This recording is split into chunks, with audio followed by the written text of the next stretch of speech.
busy schedule. I got to get the children to football practice. I got to work sometime. You know what I'm saying? And so I was trying to get the tracks ready for y'all, and something wrong with the stream yard, but ain't nothing wrong with we walking the yard, because we're going to walk the dog tonight. We're going to walk the dog in the yard tonight. Listen, family. Listen. Doggie Diamonds in the building. Do y'all know how monumental this is? It is. Do y'all know how monumental this is? Hold up, Doggie Diamonds. Let me tell you something, brother. Let me thank you for coming in, blessing the Moorish World TV platform, because I don't know if these people have been under the rock that has prevented them to know who and what your accomplishments are. But they gonna know today. I will tell you this. He has been my inspiration as it relates to blogging. As I tell y'all, Sinetta was my inspiration as it relates to conflict resolution and fighting back with the foolishness. But integrity and producing quality material, you got to give that to Doggie Diamonds. Yeah. What's up? No, real talk. You got to give that to Doggie Diamonds, because I watch you make the transition from, I think it's DVDs into this digital world that we now live in. And I watched you. You didn't step on anybody. You just produced and you just worked. You didn't do a lot of foolish stuff that I will talk about tonight that some people have done. I watched a lot of people steal your style. I watch a lot of people. I will tell you, I didn't steal your style. I borrowed your big letters because I thought that was cool. Creative. But I'm going to give you your props. One thing about I'm going to give you your props. You know what I'm saying? If I've seen something that can help enhance me, I don't want to use all that you got, but I just need a little piece to help me along. It's cool. But like I did on my show, I tell everybody I give honor where honor's due. I've never, ever told anybody that I was the creator of certain type of things that I borrowed or got from somebody that I respect. Because out of respect, I'm telling you that you the man when it comes to climbing up the ladder in a way that is respectful. You follow what I'm saying? So, bro, let's go back a little bit, bro. How far back we going? Bro, I want to go back real quick. I like to jump around in my interviews, bro.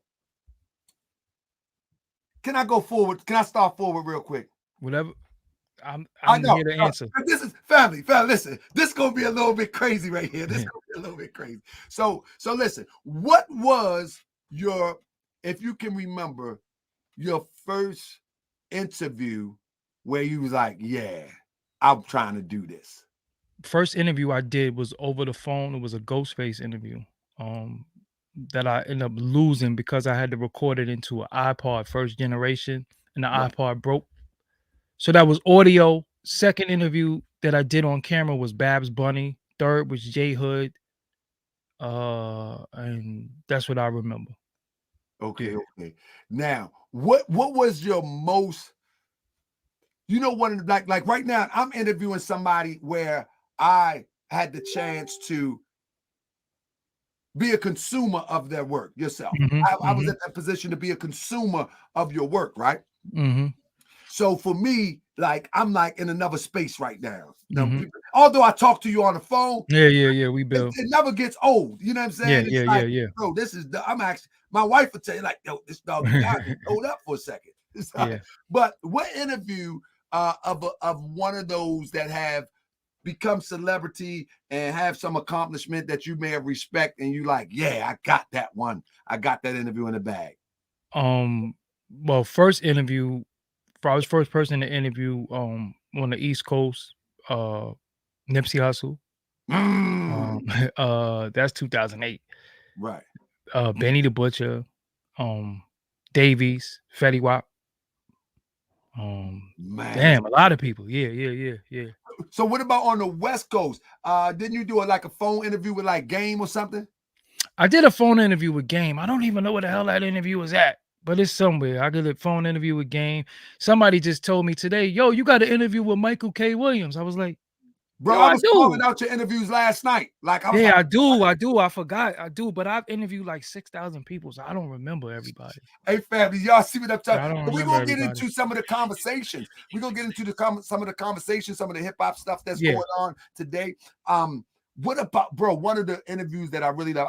Family, y'all gotta indulge me for a minute. We having a conversation for a second, and then we're gonna get into some of the mental handicaps of the industry, and Yeah. then some of the mental handicaps of the conscious community. Because as you can see on his top of his brim, he has Africa. Yes.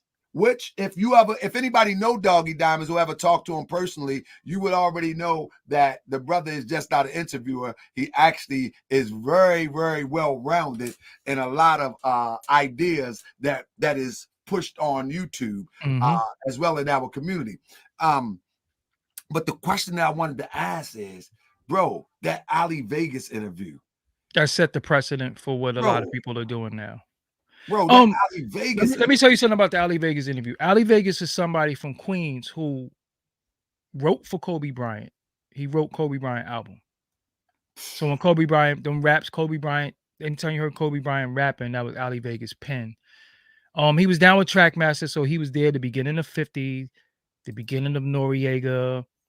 He was in the Nas. Nas was there. A lot of people was there. So I knew his story, and I knew he had an unsung story that like people didn't really hear his story because he didn't really do interviews. So one day my DJ Big Inf was like, "You want to interview Ali Vegas?" And I was like, "Hell yeah!" So mid interview, this is how my interviews work. Mid interview, he said some stuff, and I was like, "I got him. See me." While I'm interviewing a person, I already got the headline. I already know where I'm going with it. So when we started talking about the industry, because that is stuff that nobody talks about, all the weird shit that go. Now everybody want to talk about it like they know, but they're really just taking from that interview and spinning it. Right. Because a lot of people who talk about what goes on in the industry never been in the industry. So how do you know? You never been in no parties. You never been in no record label. You never been proposition. You never, not saying that I've been proposition, but I've been in parties where I was like, yo, I'm out. You know what I'm saying? I've been in parties. It was like, yo, hold on, what's going on here? Nah, this ain't my type of party. And I've been in record labels. I've been in the industry. I've been on tours. I done seen a lot of stuff. So the Ali Vegas interview was set the tone for, I guess, people exposing. Now you had so-called whistleblowers saying certain things, but it was no validity to it. So even when we did the Ali Vegas thing, they were saying, "Oh, we lying." People always say this stuff when they can't get on. So he said that they greet you by grabbing your manhood. Right? They said he was lying. 2 weeks later, Terry Crews said I was in a party and he grabbed my manhood. I said yes, because one thing in life what we always want is to be validated. The truth don't need validation, but people try to make it a lie, and you got to validate it because they'll say it's a lie. So when Terry Crews said that, I was like, we out of here. We ain't even got to worry no more, because now a big time actor, big masculine actor said somebody grabbed this, and we told y'all this 2 weeks ago. So that was it. So that's at almost 5 million views. Absolutely. But to segue off of that, your man NORE now, your man NORE did an interview, was talking about how they were trying to pull him in. Did you ever see that interview? Yeah. They was trying to pull him in. He was like, man, listen, I don't know what that was. I don't know what that is. You know what I'm saying? But hey, I was like, nah, I ain't going in that room. Yeah, that was the I think that was a Vlad TV interview a long time ago. He's talking about they were saying the limp wrist mafia, because we can't say certain words. So, the fun boy mafia, you know what I'm saying? Right. Which do exist, but since them interviews, not NORE, but since them interviews of people talking about it, I think some of them got down with it. You know what I'm saying? I really do. You know what I'm saying? Because it's certain places you're not going to get unless you unless you compromise. No, I'm not even gonna say that unless you turn your head sometimes. Because see, sometimes you don't have to partake in it, but you can act like it don't bother you no more. Right. You know what I'm saying? Right. So I'm the type that walk in a room and it's an elephant in the room. I'll be like, yo, it's an elephant in here. And people will be like, what elephant? I don't see anything. Shh. Right. So that's how they let and tell you if you could come in the room again. Do you know anybody that, not to throw them under the bus and put them on blast, but do you know anybody that actually literally took that bait, or you suspect like definitely took the bait? I suspect a lot of people. Right. I suspect a lot of people because it's the behavior. Right. You know, people behavior change and me, we grow as men and women. Our ideology, our tolerance, different things change as you grow. Right. But when you stand on a principle, that never changes. Right. Principle is the principle from the beginning to the end. So certain things that troubles you, why they don't trouble you no more? Because somebody tap you on your shoulder like, yo, look, man, in order for you to get where you need to get, you're gonna have to take it easy. You can't speak about certain things. You can't, you can't be crusading against it because it is what it is. So when I see certain people change their stance on stuff, and the fact of the reason of why they changing their stance doesn't make any sense no more, I say, oh nah, they got him. They got him. Is They it? got him. I'm going to ask, but you don't have to answer. Is Yeah. it anybody that you can name? Throw them under the bus. Just one person. You know a lot of them. I mean, we see that's not what I do. That's Just, not what I do. I'm Why? Why? Reason not why just- I not just don't. that. Reason why I don't throw people under the bus because people gonna love them anyway. Right. Right. Because they already know. But the people already know, and they still love him because they justify stuff with. But he getting money though. I mean, we watch somebody sit there and say, "Yeah, Daddy, when we gonna party together?" We watch that. We watch the man tell another man when we gonna party. We call them Daddy. Everybody watch that. So where I'm from, that only means one thing, but everybody's just gonna turn their head because he might be doing the verses against Jermaine Dupri, and that's all that matters. This is what I'm saying. So it's like when you see what you saw, I need my bomb. when you see what you saw, you're gonna act like you didn't see what you saw, you didn't hear what you heard. What am I supposed to say? So if y'all And I'm sorry, my brother, but on the flyer, let me see if I can pull up this flyer real quick. On the flyer, I actually have on the flyer, what's his name? The guy that Diddy is endorsing now. Little Nas X. Nas X, yeah. Nas X. As everybody can see, he's to the left under NORE on the flyer. And out of all the people, all of the rumors that have been circulating around Diddy, and he endorses Nas X, it seemed to be that this type of behavior is accepted now. Well, it's always been in the industry. Okay. It's not music, it's entertainment. Okay. It has nothing to do with it's the practice of the European from their Greco-Roman upbringing.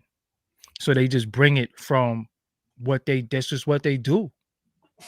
You know what I'm saying? It comes from what they was doing, the buck breaking and slavery. It comes from a lot of this is what they do. It's a dominance, and it's what they do, it's what they into. So what happens is they're the ones with the capital, they the one with the money. So we got to go beg them for money for our talent and our art. We got to ask them for a loan for our talent and our art. And in order to give something, to get something, sometimes you got to give something. Indeed. But one of the greatest interviews that I seen of you was Drink Champs. Yeah. You and NORE have a long-standing relationship. Yeah, we go back.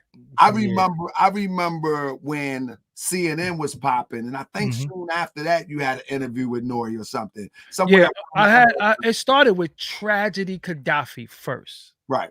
Tragedy, and then NORE. I reached out. NORE reached out to me through a mutual friend named Glaciers, and she was like, "NORE want to get in contact with you," and he was like, "Yo, I like the Trag interview," and then he was just watching me ever since, And I was just interviewing him, and this is what's this, like maybe 2008 or something like that, 2009. So we just been corresponding since then. And I gotta give him a lot of props and respect because he did something for me that he didn't have to do. He put me on television. But you know what he said though? What's up? He said that you actually, basically what I said today, that Yeah. you helped him hone his interview skills, that you would He have said if it wasn't for no Doggie Diamonds, it wouldn't be no Drink Champs. absolutely. But I mean that goes for a lot of people. But I'm not here to be on no patronized tour. You know what I'm saying? Like people don't gotta give me, if people give me props, fine. It's some people who stole everything that I did verbatim and they'll turn their head. I don't care. You know why? Because at the end of the day, plaques and props don't feed the family. Right. So give me mines how I want mines. Don't tell me good job and then because I'm not, there is a in the lessons, you got poor righteous teacher. I don't subscribe to that. Right. I don't want to be poor. I could be a righteous teacher, but I'm not gonna be poor. So if poor is financial, then I ain't with that. Now, poor is, maybe mind state of different things, or then I could kind of understand where they're coming from, but I'm not subscribing to anything poor.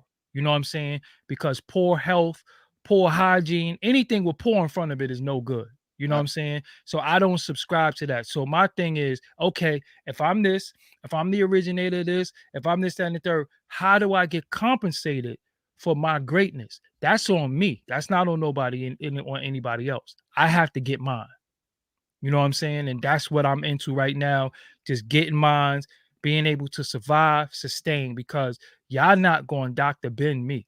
You know what I'm saying? Period. Y'all not going to Dr. Ben me. Ain't nobody going to do no fucking fun. I didn't mean to curse, but ain't nobody going to do no fundraiser for me to get buried. Ain't nobody going to do no GoFundMe's for me. I'm not doing none of that.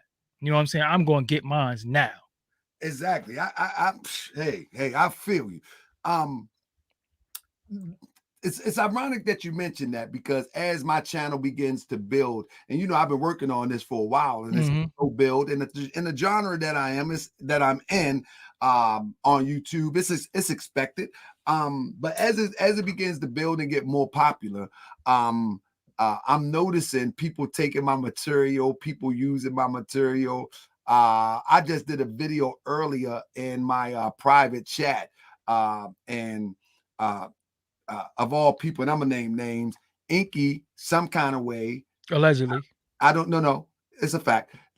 Inky, some kind of way, was able to snatch it out of the private chat and upload it and name it. It's Tahaka Bay trying to set up Sinetta and Polite for murder, something crazy like that, right? Not a big deal, not to put you in that, but yeah, because I'm like, what? No, this is where this is going.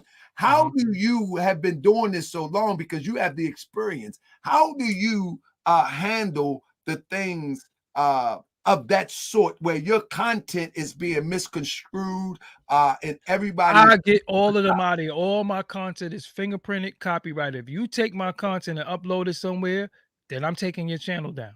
Period. I'm not even gonna front, and it's automatic. My shit is fingerprinted. Right. I got content ID match. So if you take my content and put it somewhere, my MCN is automatically going to flag you. I don't have to do nothing. I could be sitting here in the crib and you're going to get a strike. Right.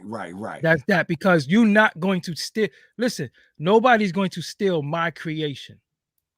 Right. I got you. Nobody's going to steal my creation. And don't whine about stealing my creation. And then when you get caught stealing my creation and you get chastised or whatever the penalty is for you stealing my creation, don't cry.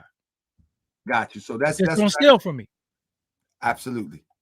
So I see now that, and I'm going to qualify this, and I'm glad you said that, because I'm just asking you not to put you in the middle of anything, but just to get some clarification, because you're a veteran in this thing, but just to show that I'm not playing here is and I just couldn't understand, you know what I mean? Like we had a disagreement or something like that, but I couldn't understand why was it so important for you to take. There it is right there. Did Tahaka Bay set up King Simon, Sinat, set up Sinat and King Simon, and then it goes on to say murder. But if you hit the link now, What is that channel? What channel is that? Inky's channel. But it didn't come off of. Let me pull it this way. My bad. Let me pull that back. But it didn't come off of my YouTube channel. It came off of my private channel, which is also, you know what I mean? Yeah, you can still do the same thing about it. It came off my private channel where it's a paid subscription channel for all of the subscribers that rock with me, exclusive content. But not to put you in that. I just wanted to know from a mental perspective, you know, you work hard. This interview was an exclusive interview and you work hard to get these. It actually was an interview with Dr. York's daughter. If you take my content, I've never got robbed in the street. Nobody's ever went in my pocket and said, give me that. Nobody's ever pulled a gun to me and said, give me that. Right. So you're not going to rob me on the internet. You're not going to rob me from thousands of miles away. You're not going to rob me from down the block. Everything that I do, everything you see from this banner, from this backdrop, timeless backdrops made this for me. But everything that you see, every logo, everything, I created everything. Right. Everything from that fire in the background. I created everything. I can't let nobody steal from me. I work hard. Right. So why would you steal from me? Why are you stealing from me? Why are you taking from me? Fact. Create your own content. That's how I just feel about everybody. Don't take my content. So when I have interviews and people want to take my interviews and think they're going to rebut my interview with my name and my likeness, they think they got little ways and I didn't use the video. I just used his voice. My voice is the dumbest thing you could use because that's the most popular thing about me, idiot. Right. It ain't the visuals, it's my voice. I have a podcast. So again, if y'all took my stuff, I'm just telling everybody, if you took my stuff, don't think I'm sitting there individually going after you because I watch a lot of you bums. You know what I'm saying? I don't know what y'all doing, but I have a MCN, and on your YouTube, you have something called Content ID Match. Matter of fact, let me show you. Let me show you if I could show you right now. See, this how the veteran give the game up. And this is the thing. This is the thing. I could have actually called Doggie Diamonds and asked him about this, but guess what? We're going to share this to thousands of people that is content creators, and people think that it's okay to steal all your work that you put in because, again, I'm not really tripping, but. So look right here. When you go in and you do your monetization, turn on Content ID Match. Policies apply to copies of your stream. So once I hit this, pow, I didn't even do it yet. But once I hit this button and I hit save, look, with my MCN, monetize it worldwide, monetize in all countries. So I could either monetize it, I could block your video, or I could monetize your video. So you could put my video on your channel, and now I get paid for your video. Let's go. So you know, listen, play if you want. But I tell people what I'd rather do. I'm just gonna take your channel down. But I'm not doing that. All I gotta do is click that button. I click that button. It's out of my hand. This how the love is, family. You know what I'm saying? And that's why I say, bro, people don't understand what this interview really means. But let me move on to something else real quick, bro. Another monumental interviews that you did was Max B. No one can stop talking about the interview with Max B. Why was that interview such a game changer? Because it was raw and uncut. It was the first time that he spoke out about his issues. That's our second interview. So the first interview, he kind of alluded that he was having some problems. He kind of alluded to somebody wasn't doing right by him, but we didn't know who. And he was like, yo, they blackballing me. They trying to stop me. And I'm like, who? Then he finally said everything in the second interview. He just went blacked all the way out. And it was just like, when the interview was happening, I'm telling you, when the interview was happening, I'm like, I got one. I said during the interview, I said to myself, this will go down as the greatest interview of all time. Bro, while you were having it, you were saying while in my mind, because I've never wrote a question down. I don't write questions down. I don't have a cheat sheet. I don't even have an outline. It's really, really a vibe. You know, so I go off the person's vibe, I go off the energy. I could see sometimes I might have said something that made them a little uncomfortable. Back off. I might said something to them and their eyes light up, probe, keep going there. You know what I'm saying? Right. So that's how I do what I do. I do it off the vibe. You know, so if the vibe is right, then we could have a 10-hour interview. If the vibe is a little off, we gonna cut it short. You know what I'm saying? And it just I just go off the vibe. So he was just in rare form. I called Fendi, called me like, yo, you want to interview Max B again? I'm like, for what? We in because I don't really interview people 2-3 times. I just don't. You know what I'm saying? I just like after we do an interview, we might do an interview later, but nobody's gonna live on my platform. Right. So when people be like, yo, let's do another interview, I'm like, no. You know what I'm saying? Because what do you want to talk about? You know, you don't got no, you didn't do nothing. So Fendi was like, you want to interview Max again? I was like, for what? But I was like, where Jordan at? Talking about Jordan Tower. He's like, where Jordan at? He's like, yo, Jordan don't want to do the interview again because he's scared of Jim Jones. And And for clarification, Fendi is the owner of the Come Up DVD. And wasn't he formerly Nicki Minaj manager? I mean, Yes. Kim manager and Nicki Minaj, something like that. Yeah, he was he was Nicki Minaj manager first. Then he ended up managing Little Kim. Yep. Right. So I asked him, where's Jordan at? Jordan gonna feel like, nah, Jordan's scared of Jim Jones. I'm like, scared of Jim Jones? Like, okay, so I do it. So I got my cameraman. We drove to Harlem in a hoopty. I didn't have Max B number. I went to his block. He wasn't outside. I went to his building. He wasn't there. So I'm like, yo, call Fendi. Yo, Fendi, I don't see him. I'm out here. I don't see him. He like, yo, he probably went around the corner. He coming. So I'm gonna wait a few minutes. If you don't come out here, I'm out. So all I see is somebody coming down the block, hair blowing in the wind, like Preach from Superfly. I'm like, yo, I know this ain't him. So when he got up close, he's like, walked. yeah. So he got up. He's like, yo, what's up? I was like, uh-oh, this is it. So we just went there. You know what I'm saying? There is some pieces of the interview that's cut out. He said something about Jim Jones' girl. I don't really play women and children. You talk about somebody's wife, that can't be in my interview. You talk about somebody's children, that can't be in my interview. If you can say something about the man, fine, because he could fight you, he could beat you up, he could shoot you could shoot him, beat him up, or whatever the case may be. But when you're dealing with women and children, they've always been innocent and off limits. You know what I'm saying? Just for me, you know what I'm saying? So that's not in there, but he just was just in rare form. And it's the first time people ever saw somebody just black besides like Tupac. You know what I'm saying? But if you pay attention, Tupac is a part of his name.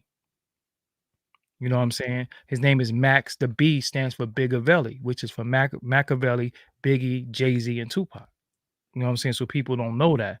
So he actually even rhymes like Tupac. People don't even pay attention to that too. So yeah. So when he did that, I was just like, wow, this is incredible. You know what I'm saying? I was like, yo, I got one. You know what I'm saying? I got one. And yeah, I knew that was it. I knew this was just history. I knew this was just historical. When I had the tape in my hand, I'm like, I hope it filmed. You know what I'm saying? Because back then it was very, very different. You could film something. I did a whole Prodigy interview one time and then cut the audio on. He was going in jail in front of the courthouse. I swear to you.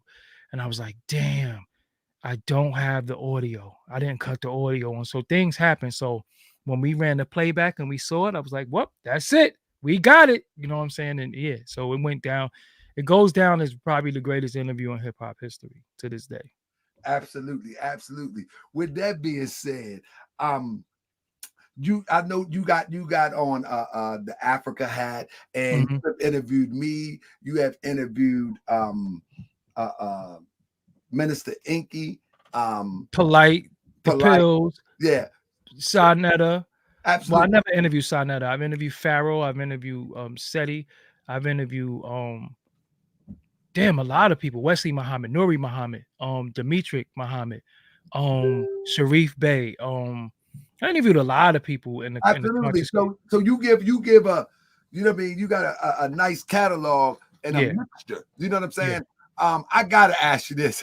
I might be petty in doing it, bro. What were you thinking? And I hope you can answer this, because this was when I asked the question. I'm going to answer. When I first seen it, I'm like, what in the heck is this guy doing? But this before we was tripping. When the brother showed up with the shoes around his neck for the interview, bro, what were you thinking? What was I knew what he was doing. What was he doing from your perspective? Because everybody's gonna pay attention to the shoes. It was smart. It was smart. It was smart. It was brilliant to me. I didn't tell him to do that. Right. I was because people are so petty that you're gonna listen, but you're not gonna hear them. And my brother Zion Lex said you interviewed Zion Lex too. Oh yeah, definitely. And that was in person. But Zion Lex is Brooklyn, so I never really Brooklyn is a special place. But yeah, Zion Lex is the homie. You know what I'm saying? Yeah. Zion Lex, Captain Tazariak. I've interviewed Captain Tazariak, Zion Lex. I done been in the building with Hashar. You know, I deal with different walks of life. I don't favor anybody. I'm not with that separatism stuff. You know what I'm saying? Right. Who you pray to, who you praise, who your belief system, that's on you. If you believe that a head of lettuce woke you up today, who am I to tell you that the head of lettuce didn't wake you up? You know what I'm saying? That's your thing. You know what I'm saying? But when he did that, that was a tactic. I understood what he was doing. You know what I'm saying? Right. It just made a lot of sense to me. Because I was like, yo, everybody's gonna pay attention to the damn sneakers. And then he said that. He said, yo, why should everybody pay? And it was what it was. You know what I'm saying? It was what it was. Right. I got you.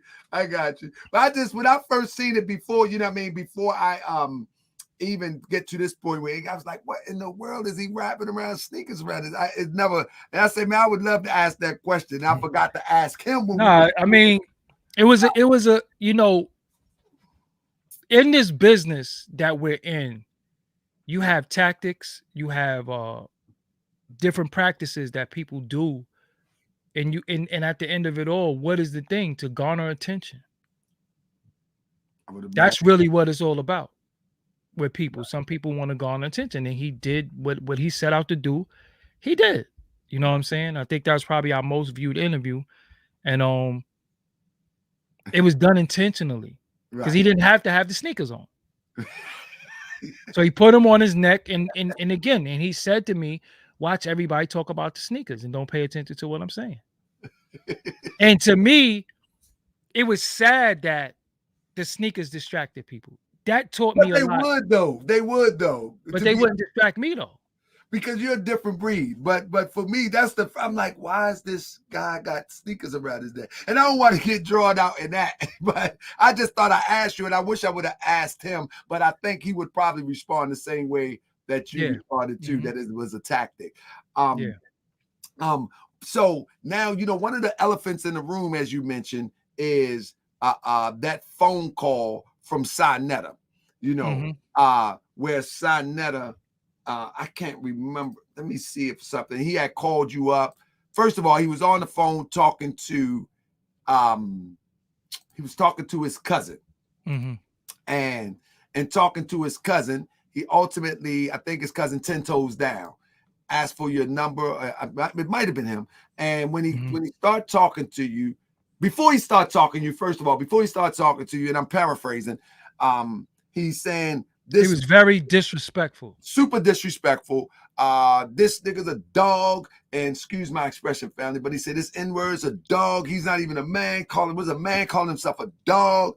Now, to your credit, you didn't know that he said that. I didn't know any of that. So anybody that was making a comment, I took the video and I uploaded it on my other channel because, matter of fact, let me pull it up and show you, because it was a lot of people.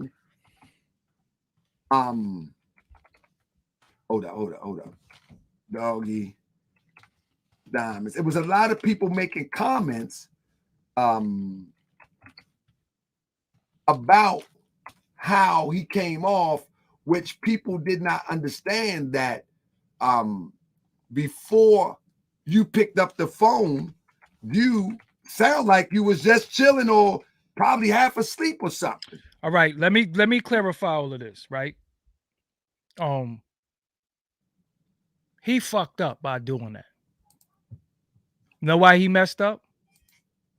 Because as a man, you called me a bitch. Right. Right? You called me a bitch as a man. And you was dead wrong in calling me that, because the accusations you was making against me, I didn't even do what you said I was doing. You called me at 2:45 in the morning. I was sound asleep. It was 2:45 in the morning. I answer my phone for everybody. Why? Because in the street where I come from, even though I'm not even in that life no more, but coming from that, you never know when you get in that phone call. You never know when one of the homies is locked up. You never know when one of the homies is somewhere hurt. You never know. I got a big family. I got family members in the ICU right now as I speak. So sometimes people don't understand that you fucking with somebody that you really should leave alone. Because I got stuff going on in my personal life that don't spill over into this internet. I keep it cool. You should really leave me alone. So you call me 2:45 in the morning, and I've been going through so much stuff. I really don't sleep. I just fell asleep 2:45 in the morning. Just fell asleep. I'm in a deep sleep. So that's why I was like, hello. And I was like, who's this? He was like, me, it's Sarnetta. It's like, yo, Sarnetta, what's up? Why did you say such and such? I said, I didn't say that. This is what I said. He said, I'm looking at it right now. I said, are you looking at it or are you listening to it? Did you look at what I said or did you listen to what I said? Because you can't look at what I said. How do you look at what somebody said? You have to listen to what they said. So then when he was like, you didn't say that. Oh, I apologize. I didn't hear none of that stuff. I didn't hear that I was a bitch. Absolutely. I didn't hear none of that stuff. I was sound asleep. And Pick up, look, and when he picked up the phone, so what bothered me after the fact was he never came back and apologized. He should apologize to me. Now, he knows that when he does videos, they go up. If you try to take it down, somebody gonna snatch it. So now I got people coming in my chat room. Yo, he punked you. He punked. So you trying to tell me somebody punked me over the internet? You know where the fuck I come from? So all that, yo, I don't care how big you are. And then he called him and he was crying to you on the phone. Yeah, he was crying. So I called homie. Why did you say that I was crying to you on the phone? I called you because you put my name in the video, and I called you to clarify a situation with you because, again, I'm the type of person, listen, when it's war, is war. Okay? But before we get to that point, let's talk like men. What I don't do, I don't record people conversations, and I don't talk about what I talked about with somebody on the internet. And me and you had a private conversation, it stays private. I might have took the L in the conversation, I might have been the victor in the conversation, but it was one-on-one as men, right? So when he did that, I was like, okay, I can never fuck with this dude again in life. Period. I can never fuck with him in life. No, listen. I was upset myself, bro. I'm telling you, I can never fuck. And listen, and what happens is when stuff happened with me, now I start getting all these phone calls. What you want to do? What you want to do? What you want to do? I'm like, yo, I don't want to do nothing. You know why? Because like I said earlier tonight, the universe is going to handle everybody. When you put out shit and you do fucked up shit to good people, you're going to have to atone to what's coming for you. I ain't got to lift a finger. I ain't got to do nothing. But I tell you this, niggas better stop trying to draw me out. Just leave me the fuck alone. I'm telling everybody. But I ain't nobody, bitch. First of all, I ain't never been no bitch. How I'm gonna be a bitch on the computer when I done been in niggas' presence and seen them visibly shaking? I'm outside for real. But what is this about? Because you had a misunderstanding. So this is somebody who, when people was disrespecting him, I always defended him. When he pulled out that old ass rusty gun one day on camera and I called Poppy, I'm like, yo, what are y'all doing? That was me who said, yo, come on, man. Y'all got to chill. Y'all got to chill. Both of you, chill. So so when somebody disrespect me like that, that's some shit you had in your heart. And I can't, it is what it is. I don't even really feel no way about it. I don't feel no way. But listen, again, as a man, let's go for anybody. As a man, you call me out my name, you disrespect me as a man, you gotta handle everything that come with that now. But I think Captain Tazoriak, he's in the building. That's my guy. I can appreciate That's my dude too. Yeah, I can appreciate people like Captain Tazoriak, because what you see from the beginning you meet him is what you're gonna get from the whole time duration that you know him. I say all that to say that people that know you or know of you, that been around you, that have spoken to you, can attest, bro. You ain't never rah-rah on nobody to even deserve that type of rah-rah. But anybody that have felt your energy know that you ain't going for someone trying to bring the rah-rah either. Listen, I'm gonna be real with you. I have a lot of all my family is men. I'm just gonna say that. It's all men. They getting tired of me saying chill. That's all I'm gonna say. They getting tired of me saying chill. But I don't use certain language. See, I could be a bully if I wanted to. We in New York City. We in New York. I could be a bully with people, with everybody if I wanted to be. But for what? Misunderstandings is misunderstandings. But I've never called a man out of his name. I never disrespected nobody off of misunderstanding, because once I'm a bitch, you can't say sorry. You really think I'm a bitch. Yeah. This name, you see this name right here? That name? That what type of man calls himself that name? That shit worth a lot. My shit is Doggie Diamonds LLC. Doggie Diamonds TV LLC. That shit worth a lot. So when a man disrespect your name, your attribute, your likeness, and your manhood, we just can't be friends. And I'm okay with that, because we wasn't never friends. That's how I look at it. We was never friends. For you to have one misunderstanding and you go off on me like that, and then you don't give me the common courtesy to sidebar me, you call me live on air, and then you fucking change your tune when I pick up the phone, you was all crazy because you was wrong. But you never came back and said another day, yo, I was wrong, man. I shouldn't even have went off on him like that. Excuse me, audience, because you owe the audience the apology too. Absolutely. You owe the audience apology for your fucking behavior. But again, everything that you going everything that you gonna go through, brought that shit on yourself, because you don't fuck with people who don't fuck with you. And look, just because I'm passive with shit, that don't mean I can't be aggressive. But for what? Hey, bro, let me tell you something. Two people, because I mean, you know, I've been came at sideways also, but two people that bothered me that I seen come at sideways, and I don't have a horse in a race, but just seeing it, you know, you and Zion Lex. I know I've been in Zion Lex presence. Matter of fact, came all the way to Brooklyn. That's my dude. That's my Brooklyn brother. So it's a whole different energy. Yeah, I know how you give it up. Energy, and to see this brother talk crazy out of his presence, knowing, because I know energy, because I've been around Zion Lex in Brooklyn, knowing that energy would drag you, and you would take advantage of a camera to just talk slick in such a way you wouldn't in a person's face.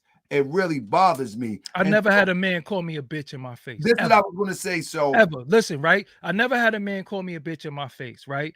I never called a man a bitch in his face, right? If it's beef, what are we talking about? We don't talk. If it's on, what are we talking about? It's like when you feel energy, but somebody comes through a camera and talks slick, and I'm like, I told you, two people that affect. But it only hurt when it's somebody. And that I'm like, I know these two people will drag in my. Forget all that. Tahaka, it only hurt. Tahaka, it only hurt when it comes from somebody you had love for. Yeah, and I'm saying that what I'm trying to get out you though is, and we move on to the next thing is, do you chalk it up like to this blogging thing and say, you know what, if it have to go there, it'll go there, but it won't be no blog thing, or do you just how do you resolve it? Because I'm you the OG. I You let should the have. universe handle people. For one thing, I will never say nothing on camera that's gonna land me in prison. So we don't talk about shit like that. My man. So anything that I think about or I want to do or would do, that's never for the world. There you go. There you go. You know what I'm saying? That's never for the world. Some people is getting beat up by life so much right now that I ain't got to do shit to them. Life is whipping their ass. Yes, sir. Yes, sir. You understand what I'm saying? But like I said, it only hurt when it comes from somebody you had love for, somebody that you defended in their face and behind their back. You done been on their camera. You done been on their platform, bigging up they shit. You know what I'm saying? So at the end of it all, every fight is not physical. Every fight is not verbal. I don't do verbal shit well with people because anytime I argued, I always swung. All arguments lead to fights. Absolutely. So people like, yo, he punked you, he this, he that. Listen, y'all could do all that shit. Y'all could do all that. I know what I do off this. You know what I'm saying? He's an old man. If I throw him down a flight of steps, people gonna be like, damn, you ain't have to do him like that. You know what I'm saying? So Right. what am I to gain? What am I to gain? Did it take my platform down? Did I lose subscribers? Did I lose any momentum and no steam? No. Like I said, it only hurt me because I actually have love for him. And when people used to kick his name, I used to be like, nah, we gotta respect what he built. We gotta respect because I'm all for the content creator, but I didn't understand how I became all these bitches. Right. I didn't understand that. And I understood at the same time too. See, I'm very empathetic with people because I'm like, damn, I know he feel attacked. I know he feel like everybody coming at him because of this polite situation and he's getting closely tied to it. So he feels like he got to defend himself, but not against the homie, not me. I'm not going, but I think he read somebody else's headline or their video and he ran off that. He ran off of one of his ops. But look at what I said. I never said, I said verbatim, he already got called out for this type of behavior before. That's what I said. I never said you was down with it and you know. How the fuck do I know what you know? How do I know what you're down with? I don't know that. And fam, this is an exclusive because, as you know, I didn't even talk about it on my platform. But like I said, because my thing is this: at the end of it all, you know, and then you got other weirdos making videos and stuff. And like I said, listen, a lot of y'all should chill because when it comes to me, if I want to do certain things, you ain't safe in no state in America. You ain't safe in no state because I know somebody everywhere. And a lot of y'all have enemies because y'all run your mouth so much and people already be trying to give me the line on a lot of y'all dudes. Period. But I always the one to say, yo, I'ma chill. I'ma let the universe handle everybody.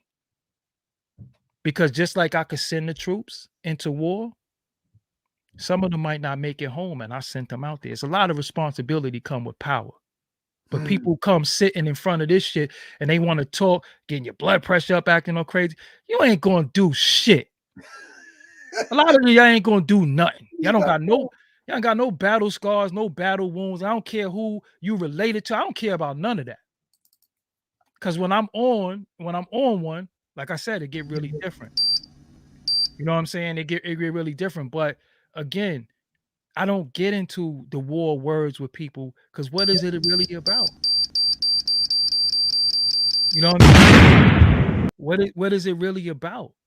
And then my whole thing is with people, you can't say, oh, I apologize after you call me a bitch. Yeah. I didn't know you called me a bitch. So people think that I just got on the phone after being completely disrespected and was like, yo, what's going on? I was sound asleep. I didn't know. It was 2:45 in the morning. But again, I have family in the ICU right now. My aunt just passed away. I got family shit going on. So my phone is 24/7. So if somebody call my phone, I answer the phone for unknown numbers, block numbers. I don't care what time it is. And my people know if anything happened in the street, call me. I'm gonna get you away. I'm gonna be the getaway job. I'm gonna be whatever I gotta be. Always call me. So I answer the phone for everybody. So if you hear when I answer the phone, I was like, who was this? I didn't even know who it was, but I answered the phone for everybody. You know what I'm saying? That's So I fine, just man. so I was just blindsided, and there's so many people that was disappointed by that. I was like, yo, man, he ain't have to do you like that. Why he do Exactly. that to you? You know what I'm saying? I was like, yo, I really don't know, but I'm glad. Listen, this is how I am. I'm glad I know how he feel about me, and we could just leave it like that. We ain't No, never got to fuck with each other again. Never. and I'm glad that you was able to express this as an exclusive on Moorish Yeah, World yeah, yeah. TV, because many people, as you know, they go making these videos. I'm like, didn't they listen to the call? How can somebody punk They you? don't have no content. Like, how can somebody They don't punk have no you? content. Listen, they don't have no content. Listen, like I say, out here in this world where it matter, I'm untouched. This flesh has never been punched on by another man. So I'm untouched. So all this internet weird shit and recording phone calls, I don't do that. Right. I'm not recording nobody. You know what I'm saying? 2:45 in the morning? I'm thinking it's emergency. Like I said, I don't sleep because there's so much going on in my family right now that's real shit. And again, one thing I have is patience and I got discipline. If this was me 10 years ago, maybe even 5 years ago, I'd be like this. I'd be at niggas' door. You know what I'm saying? And the only wind you got against me is the police. Hmm. And a lot of niggas play police games too. This is what I'm saying. So at the end of it all, what is it about though? I wasn't even wrong though. I wasn't even wrong. I didn't do nothing wrong. Right. But from a misunderstanding, I'm a bitch. Okay. So with that being said, segue, you also said that you interviewed Brother Polite, and now we got Yes. all the controversy surrounding Brother Polite. When you first interviewed Brother Polite, how long ago was that? Damn, maybe like 7, 8 years ago. What did you first think when you interviewed him? I thought he was articulate. I thought, I'm gonna be real with you. I thought he was full of shit. No, I'm being honest. I thought he was full of shit. I thought he was full of shit, and they was like dick riding him a little bit. They was Yeah. propping him up, you know, the young phenom and all that. And I was like, well, what? Because see, me, I'm a history buff, Right. so I know regurgitation when I hear it. And most people don't research; they regurgitate. So I'm like, okay, we had our Dr. Benz, Dr. Clarks, Ivan Van Sertima, you know, Tony Brown. We had a lot of people who put out information. Of course, that information, Noble Drew Ali, Honorable Elijah Muhammad, Khalid Muhammad, Farrakhan, Silas Muhammad, you know, and even a lot of the Hebrew brothers too. You know what I'm saying? So the Black Panthers, us organization, you know, Move organization. I study all this. Like I am a reader, you know. So when I hear people talking, I listen. Even Dr. York, the scrolls was very, very important in the late 90s. It was very important, especially in New York, you know, because it was the first time we was getting certain literature like this that was dealing with different things. And I never really dealt with the Dr. York books on the religious aspect. I used to like when he dealt with the science, you know what I'm saying, and dealt with what was to come and all that. So when I saw him, I was like, he's intelligent, but a lot of people sound smart to dumb people. You know what I'm saying? Like a lot of people sound smart to dumb people. Yeah. And I always study people ways and actions. So I had an interview with him where he said they're about to build a hospital in Las Vegas. So I'm always the type that's like, where's the hospital? But what people do when you're a fast talker, you can skim right past that. And nobody's gonna say, yo, where the hospital at? Because you just on to the next thing. You know what I'm saying? And I kind of fell back from a lot of the conscious stuff because I don't like the beef. I don't like the wars. I don't like the debates. I don't like the infights. It's all counterproductive to me. Right. Just to me, period. You know what I'm saying?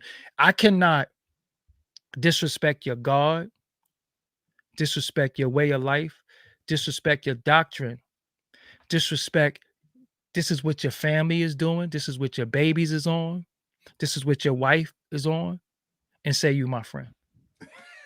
Come on, bro. So it just was just weird to me. I'm like, hold on. He just said, fuck your God, verbatim. Don't you know in certain countries, you get beheaded. Yeah. You get shot.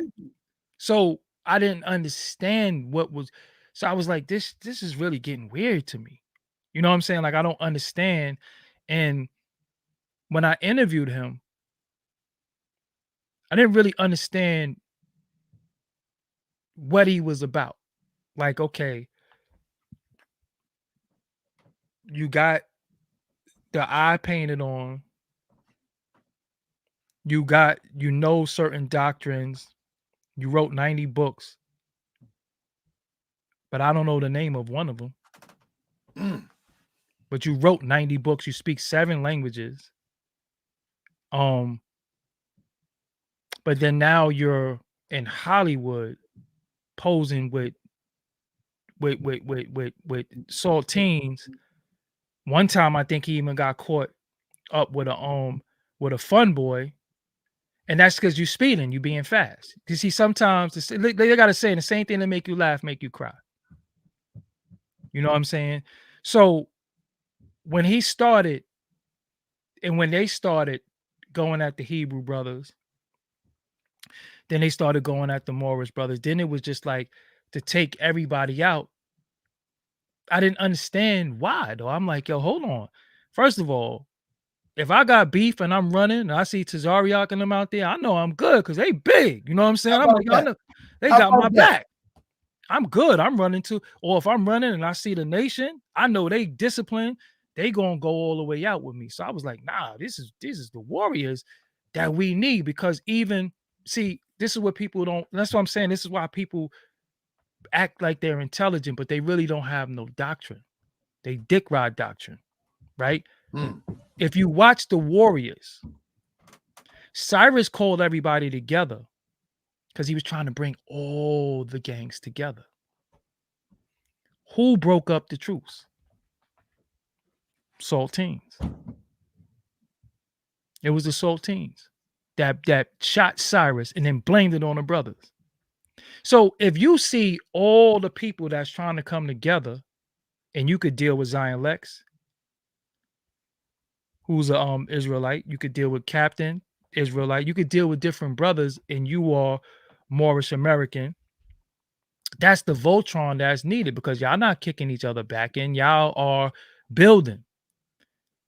So why is somebody trying to destroy what could be built?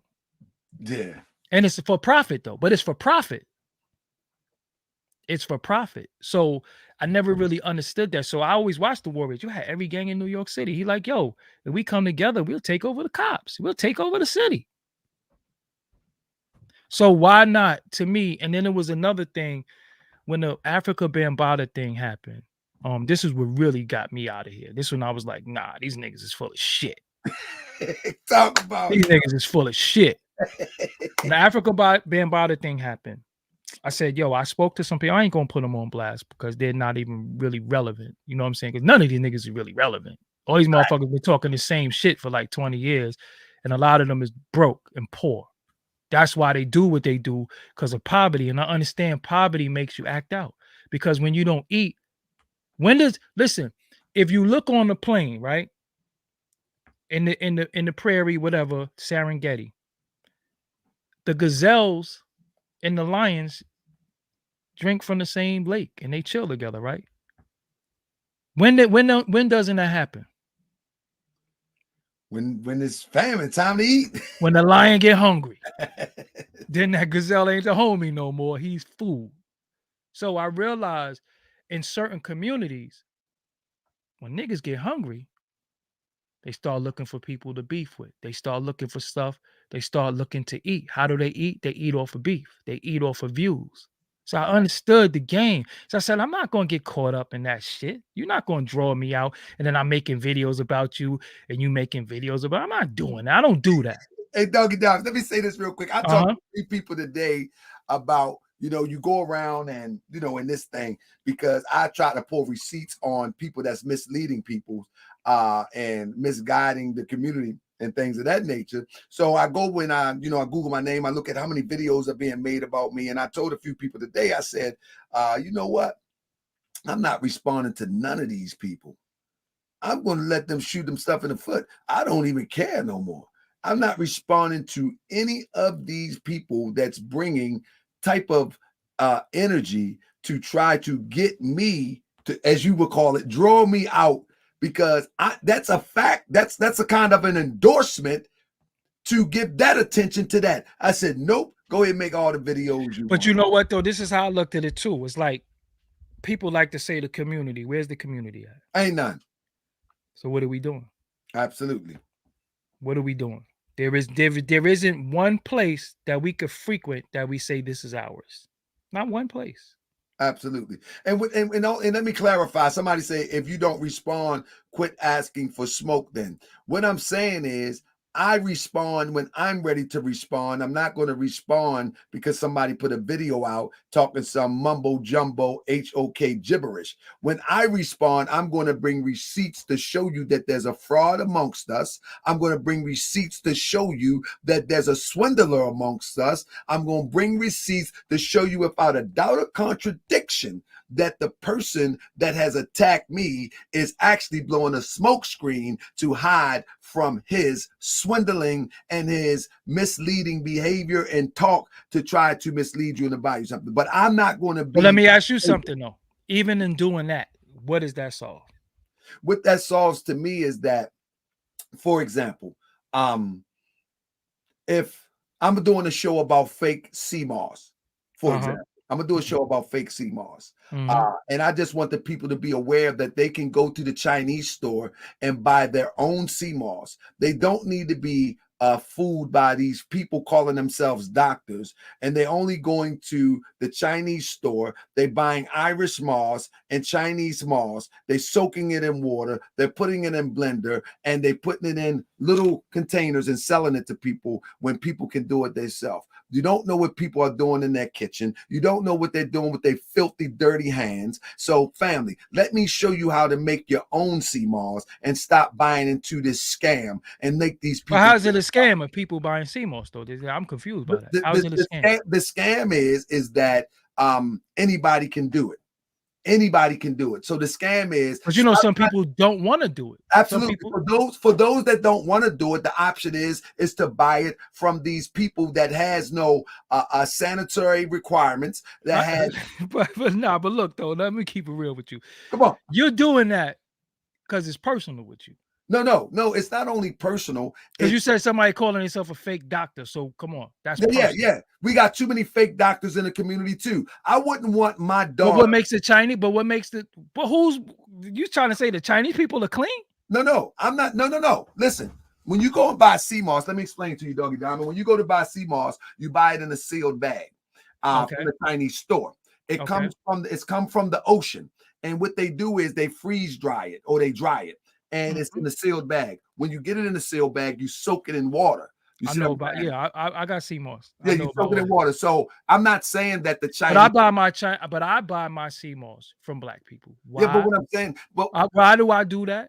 Because that's how they eat. I'd rather buy it from them than Chinese people. I get you. However, I wouldn't buy the gel though. I wouldn't buy the gel from anybody. The gel is what I'm talking about. Okay, that's what I'm talking about. You don't know the preparation of somebody getting in jail. If we say that we love our community, then we should put out information to show people. Where's the community though? You know what I'm saying? Where's the community?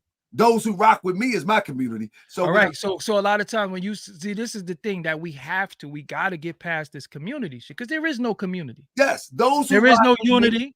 So say for your audience. So for my audience, I will refer to them as my community. And because if I reach out to them, they will support me. So let me say this. We have communal things going on with those who support me. So what I'm saying is this. If someone calls themselves a doctor, right? And I'm not debating this. This is what I'm saying. If someone calls themselves a doctor and they're really not a doctor, I wouldn't want my son, my daughter, my friends to buy something from somebody under the auspice that they're a doctor and they're really not. Because from the onslaught, it's misleading off the top. It's misleading off the top. And so if you're going to mislead me from the beginning or mislead somebody from the beginning, then how can I trust you in the middle and the end is Let the me ask, point. but let me tell you where you went wrong at though, because the doctor was once your comrade. So No. That wasn't Listen, my no. comrade. I did an interview with him. Let me explain to you too. Okay. Dr. Inky was never my comrade. I don't know Inky. I never met Inky except for one time at the Sinetta Music Awards. Sinetta Awards. I don't know Inky at all. I invited Inky on for an interview. And what I did what you said you wouldn't do. I brought him on for another one and then another one. Remember what you said earlier? Yeah, I think I interviewed him twice. Yeah. You know what you said earlier? Yeah, I'm not going to keep interviewing somebody. So but even with the doctor thing, right? But no, do you hear what I'm saying though? I did what you're saying, but let me give you. I even went against your code because these were interviews to give us information on the conscious community. This wasn't a team sport, but we were thinking about parlaying it into a team sport. But I don't know Inky as much as I know you more than I spoke to you more than I ever spoke to Inky. Let me give you one though. Let me give you one. Even with titles, right? You have the right to title yourself whatever you want to title yourself. Right? His name is what? The Prophet. The Prophet. Right. Absolutely. No, the Prophet Noble Drew Ali, right? Absolutely. Who gave him that title? Most likely, the title was confirmed by the people by the work that he did. So I don't know exactly who gave him the title, but let me explain this to you. A title is confirmed by the people who accept it. Now, but when you call yourself a doctor, that's different. A doctor is one who uses that title to distribute something that is beneficial to you, whether internally or externally. That's not true. That's not true because doctorates is not always medicine. No, in this situation. Okay. In this situation, okay, this doctor is distributing health products under the auspice that they are doctors. So if you are not a doctor, you can't be taken seriously in the beginning or the end. But you know what's funny though, Tahaka, this is what's bugged out to me, right? When Polite was accused of doing things to people, right? And it was out in the open and people were saying, yo, he did this. How did he do it to another person? How did he do it to another person? Because guess what? We were quick to say, well, a doctor may be different because every doctor is not the same. People were making justification. Right is right, wrong is wrong. We need to stop making justification. No, it's the people. No, you know what P.T. Barnum said, right? Listen to what I'm saying. You know what P.T. Barnum said? No. A sucker is born every day. Absolutely. So if Umar didn't build a school and people donated, why would you donate after he didn't build a school? This is my point. The people overlook the obvious. And so if the people overlook the obvious, they deserve that shit then. But however, they deserve it. They deserve it. But there's some people, let's be clear. There's some people that's coming in that are not familiar with the territory. Therefore, they coming in as fresh minds, buying into it, just like those who bought into it for the first time and continue to buy into it. And so what I do is I consider myself is one to bring information to the people, and my platform is built upon letting people know of the dangers that is right before us and amongst us. And that's so people are coming in to the fictitious community, right? But it is a community, and they're thinking somebody is the doctor, and they're going to buy CMOS from them, and that's going to hurt them. No. It's bigger than that. It's CMOS, and it's a whole host of products that is not qualified. But look though. But if you know, if somebody, just one topic, that's just one show. No. I'm just saying, this is me, right? This is me, and everybody has to start using discernment and using their intelligence. Okay, I ain't talking about emotional intelligence because just some all kinfolk, all skin folk ain't your kinfolk, right? So I'm the type of person that's like this. If you tell me, if I say to you, yo, damn, you know, the doctor said that, and you tell me, yo, you need magnesium. You tell me I need magnesium. You think I'm gonna go get a bottle of magnesium and take it? But understand, bro, that's you. You know what I'm saying? We got a bunch of people that every day enter into these fancy, smooth talking people space and believe into it. So That's on them. So no. But the alternative, some of us got childlike minds.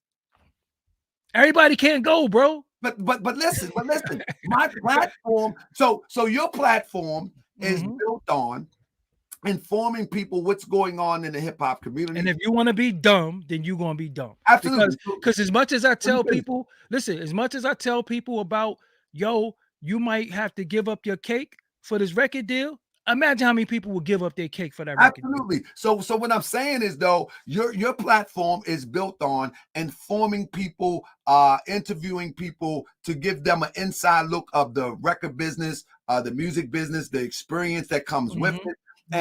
And so when you do that, it's some people it help, some people just disregard it. My platform is built on, because I consider myself conscious, which only means aware, is to assist those who may not be as aware.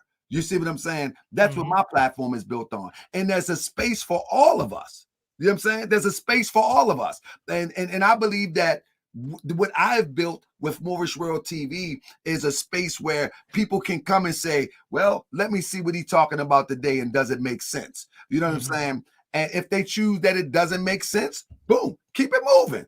If it doesn't make sense. But there's nothing that I ever presented without receipts. Nothing. No, I feel that. There's nothing I've never presented without receipts. Even down to someone, and I don't want to get stuck right there, to someone calling themselves a doctor. I actually went to the place where they say they got this fake degree. You got a lot of time on your hands. No. What I'm saying, I didn't want to go here this long, but I'm just saying that my platform, and the reason why I wanted you to come to the show is because you have the knowledge. You have the knowledge of the conscious community. You have the knowledge of the hip hop community. You have the knowledge of many facets of our community. So you're able to provide some wisdom. You know what I'm saying? You're able to provide some wisdom how to move. However, one thing that I do know is that the same way that you inform people on your platform, I believe that I'm informing people also. It's just in a different way. You know, see, I'm in agreement with you with that. But see, this is where we, as a people, we got to stop falling for tricks. Absolutely. See, all a person got to do is talk fast, use big words, and sound smart, and we say they're intelligent. That's why we have the people we have on television. That's why we have the people that we have in news stories. That's why some people got a following. And their whole following is regurgitation. If you ask them what their doctrine is, they don't have one. They don't have one. Ask some of these people to even break down their so-called way of life. They can't tell you. They can't tell you because they don't have one. So my thing to people is this: listen, if you're gonna be gullible and you're gonna be stupid, you're gonna get got. That's it. I could just give you the tools, but you still got to use them. And you have some people in this world that you could tell them is hot. And some people, through the conviction in your voice and they feel the heat, they're not going to touch it. Some people just got to touch that shit. And I agree with that. But and then I don't like when they come and say, yo, he scammed me. So you 901 now?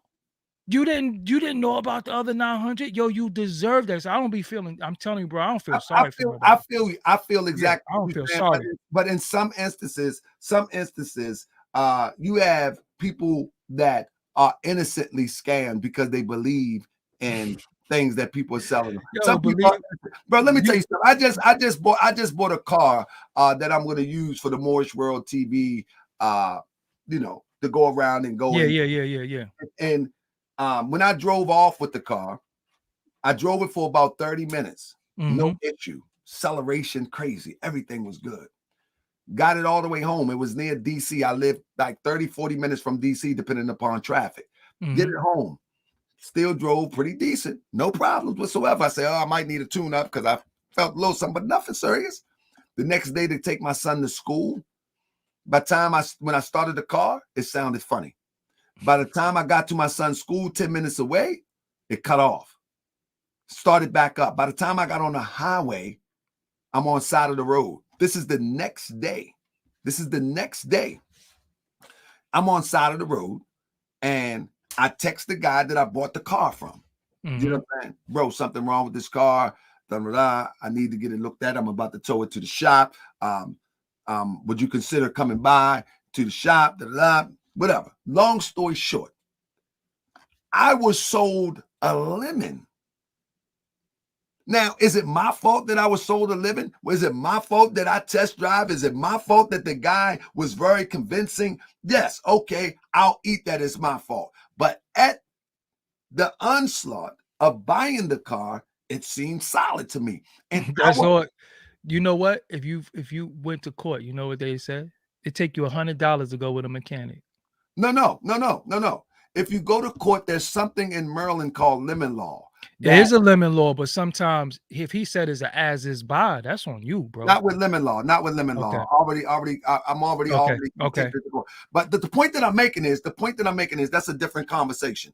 The point that I'm making is that am I at fault because I chose to, because you got deceived? Yeah, so that's the point. No, I'm not at fault because the deception was on the one that was intentionally deceiving.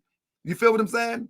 And but you know, bro, what is the reputation of used car salesmen though? Yes, and we all know, but it's still when we're talking about predatory behavior, bro. When you're talking about predatory behavior, you know, and in the conscious community, there's a lot of predatory behavior.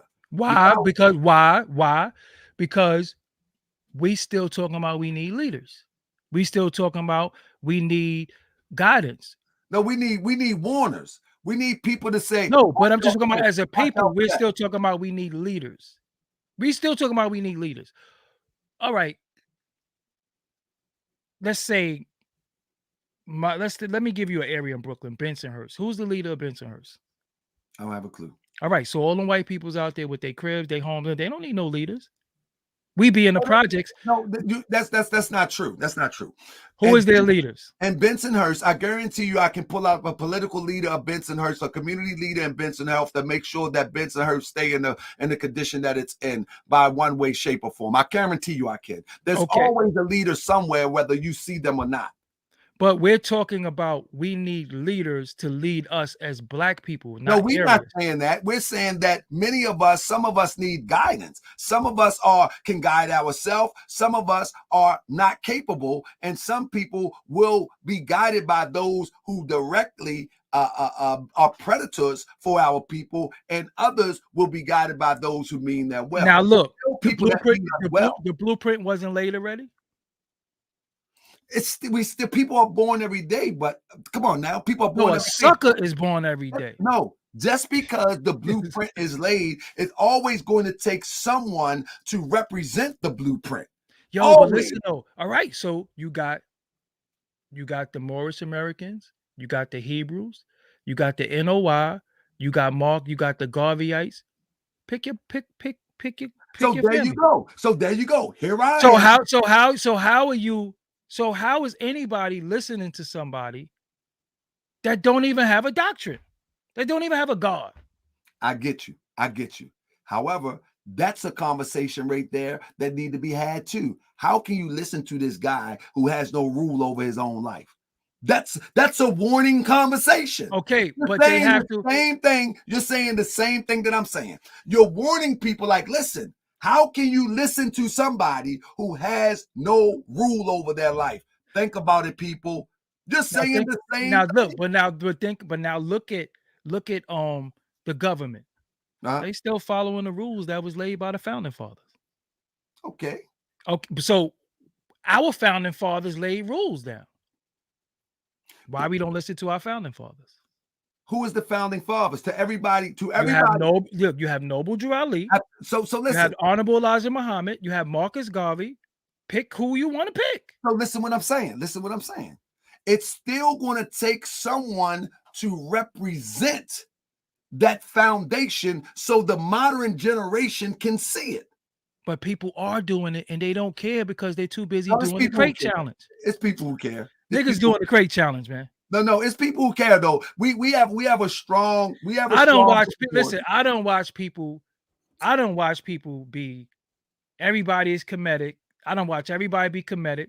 I don't watch people be Hebrews. I don't watch people have a rap. I don't watch just people just confused. Whatever's popular, that's what they rock with. Absolutely, I've seen it too. We the only people who do that. Other people will be like, "Yo, I'm a Catholic, and that's that," and they will grow up Catholic. Let me tell you So, something. so the point I'm making is this. The point that I'm making is this. A lot of times the problems that we're having is the point of confusion. And when you're confused, you got to look within self. You got to look within yourself. You can't nobody come and say, yo, man, if you swipe this card tomorrow, this is I'm a New Yorker. I'm like, yo, get the fuck out of here. You can't get out of here. Let me say this. I think where the conversation, and then we'll shift gears. I think where the conversation goes over the cliff when we think we all one-minded people. We're all not one-minded people. Some people are going to listen to Captain Tazoriak and they're going to change their lives and make them lives better. Some people are going to listen to my brother Zion Lex. Some people going to listen to me. Some people going to listen to others. But it's all about the integrity of the one who's speaking to warn the people not to go to the left. We always going to need, whether we like it or not, someone saying, don't go that way. Always we're going to need that. That's never going to change. It's always going to need someone to say, this is how Prophet Noble Drew Ali did it. And let me show you. Compare me to what he did. Or you're going to be following Taj Tariq Bey, and you ain't going to be getting nothing but beat upside your head and your windows bust out of your car. There's always going to be, it's going to be imperative that we have somebody to say, this is how Elijah Muhammad did it. Don't go that way. Because just because it's a semblance of truth, people fall victim to it. So therefore, when you have people that's giving themselves these fake degrees, these fake titles, these fake, all of this stuff, and that is to draw people in order to take advantage of them, there's going to always have to be somebody to say, watch that right there. Always. Long as man is on earth, there will always be a warner. And to that point, you have done the same thing with your platform. You have warned many of people, whether you know it or not. They don't listen though. Some people do, bro. You might don't. I think they don't listen, have the bigger mouth. That's all. I think people listen, and even in this case, I think people listen because we like gossip.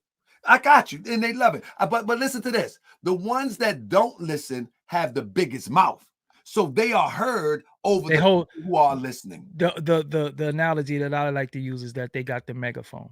Absolutely. The person with the megaphone sound the loudest. The most ignorant ones in our community that won't listen, that refuse to listen, are the most heard right now. But this people are listening. Shout out. Let me give a shout out to this, and then I want to go into the Source brother. Benzino. Shout out to TNAT, Holistic Wellness Center. This is a brother, Temple of New African Thought out of Baltimore.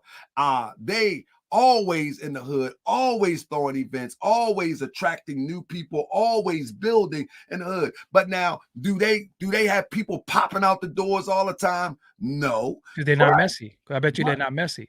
No, not at all. That's why nobody listen. Cancer thrives in a negative environment. But they do but what I'm saying is they do a bunch of healing. Listen to what I'm saying to you. But they but I'm telling you, they slow building, and they've been building for years. They have put changes in the community, and you can see the effect of the changes. You can walk when they was on Bel Air Road, the Bloods is straight lined up on the corner. I think it was Harford Road, one of them. I might be off, but whatever the case may be, the respect is through the roof. You know what I'm saying? And they are really making an impact, but not the impact where you would see stadiums of people. But any impact is better than some impact is better than nothing. I agree with that. But again, with me, I'm not a complainer. I'm solution based. Right. Okay. So if they're in the community doing stuff for the community, I have to give them an ear. I got to give them a listen, but I also have to be intelligent because you're not going to tell me that you selling me gold water. That's what I'm trying to tell you about the moss you can buy from the store. No, but I'm saying no, but what I'm saying is, you double talk. listen to what I'm saying to you. But I don't need you to tell me that. I already know better. No, you, but some people don't, Doggie Diamonds. But how you a grown ass man and woman and you don't know better, but you could do the crate challenge? That's where we at now, bro. Nah, but so you need to fall on your head and die. God dang. Listen, some of these niggas gotta die. This is what it is. I'm telling you. I'm not trying to say.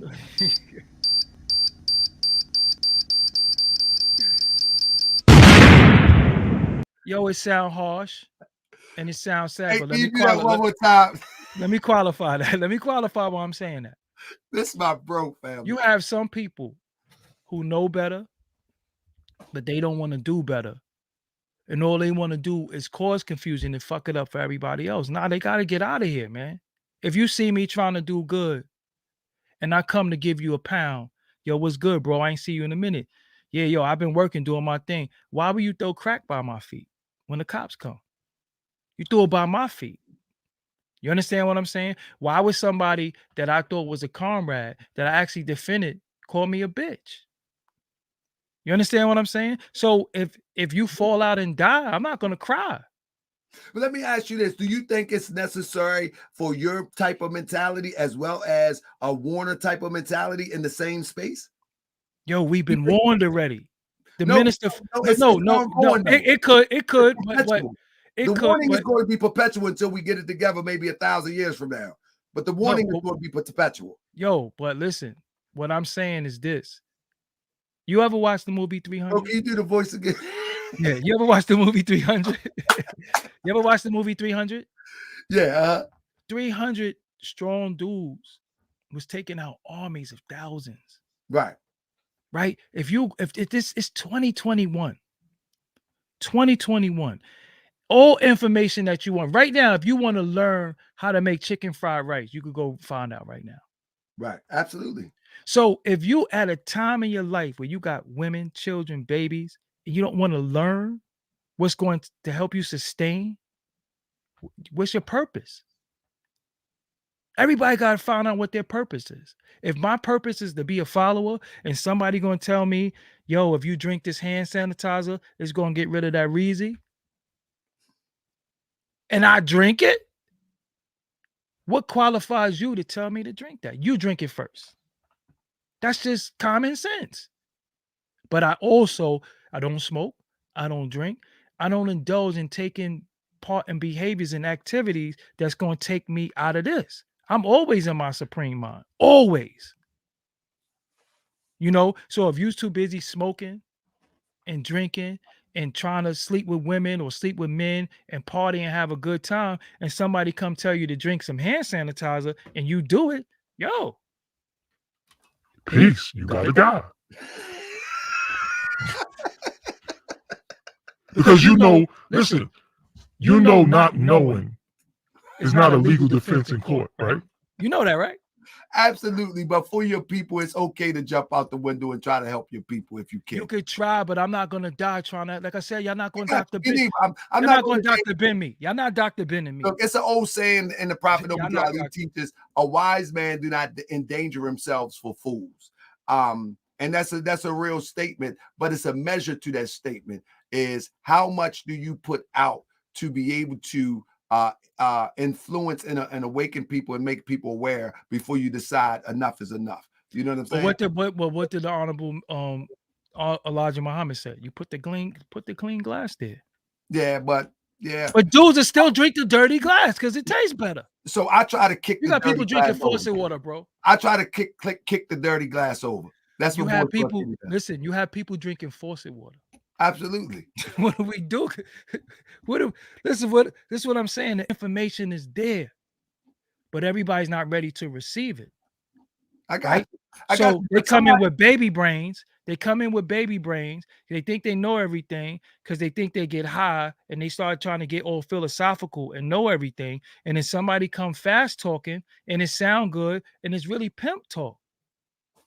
It's really pimp talk, because at the end of the day, listen, most of the dudes in the conscious community I are agree, bro. listen, most of the dudes in the conscious community are vendors. Yep. So Yeah. they're really here to sell product. 100. They're not here because information should never be sold, right? But it should be a way for you to package your information, and because that's your IP. So if you did your 10,000 hours, you deserve to be compensated for that. But that's when you put together courses, you put together classes, you put together different things, right? You And get you that. do it with integrity. But you have to have integrity to do anything with integrity. See, bro, you saying the same thing I'm saying. No, I am. But my thing is, look, we still believe in the boogeyman. You know, white people don't believe in the boogeyman, right? Right. They went, listen, watch any scary movie. You can hear a monster and they be like, hey, what's going on? They're going to investigate us. We out. We spook. We scared by everything. Right. You understand what I'm saying? We still believe in shit that's not even tangible. We know better. And I got to agree with you. You are so right. Again, so if we're at in 2021, where we watch how these folks treated us, we watch how they did us health-wise, how could you mental, physically, spiritually, they done robbed, they done took our religion, they done took everything from us. And you still not getting your shit together? You can't do 10 push-ups? You know what I'm saying? You're not trying to get it together. So you think drinking this is gonna get rid of that Reezy? You think taking them pills that this person just told you about is gonna do that? You really think that? You don't do no research. So you're walking around with $1,000 device in your hand that you probably still paying off, that you owe on, and you don't use it for nothing but going on social media?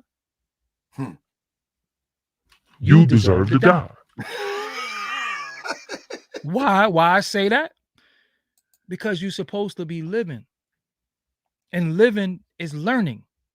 That's how you live. That's how you live a long life. You learn. You drink. You ain't drinking no faucet water. You know what I'm saying? You're doing everything you could to add life to your life and for yourself. So can't nobody come sell me nothing. But you have and you have tons of experience though. No, but I'm a nigga though. I'm a nigga who come from out where you can't. I come from where dudes come from. I come from outside. I come from crack. I come from weed. I come from shooting, stabbing. I come from that. But And you have to want to. experience. But you have to want to come from it and out of it. You can't try to be in it and think you're gonna drink sea moss and then drink Hennessy later on that night. That shit don't work like that. You have to, in order to gain anything, you have to give up something. Indeed. What are you willing to give up? What are you willing to sacrifice? You got to sacrifice the lesser for the greater. So sometimes you the sacrifice And you're going to die. Just the truth. So again, I'm not gonna, what I don't do, and because I used to get so, reason why I'm saying though, I used to be so frustrated. I'm like, yo, y'all can't be this dumb. Yeah, I can hear your frustration too. You can't be this dumb. Then I was just like, yo, hold on. This is why somebody say, who was it? Emily M say, okay, GS, this is going way left. It's really not. This is my bro. This is my big bro. No, it's not going left. Again, we're speaking very articulate. We're speaking clear. And I know a lot of y'all people out there care, right? Listen, and then I'm gonna be real with y'all. I know a lot of y'all care out there, and you're supposed to care, right? But the first charity starts at home. Absolutely. Make sure yourself, your children, your significant other, whoever that might be, and your family is straight. Ain't saving. You can't save some of these niggas, man, because they don't care. They really don't care.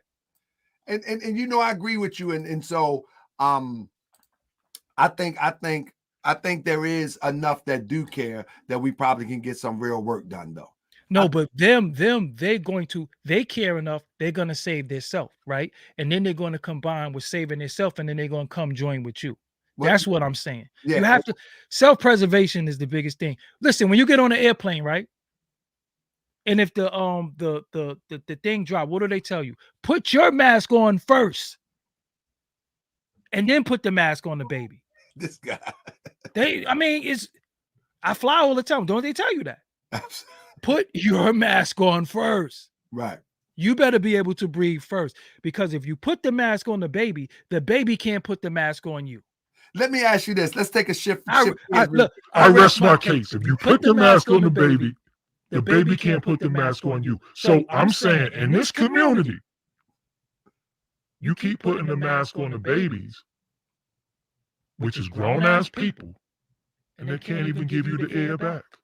Yeah, well, I feel as though I got my mask on, so I'm good. Okay. With that being said, to my sister Emily that said that the interview has gone left. No, sis, we having a conversation. And this is what you get from Doggie Diamonds, because he's unfiltered. No this filter. is what you get. No filter. That's right. No filter. But you know what though? I'm saying, before we move on, because I don't want people to misconstrue or just think I'm heartless. What I'm saying to people is this, right?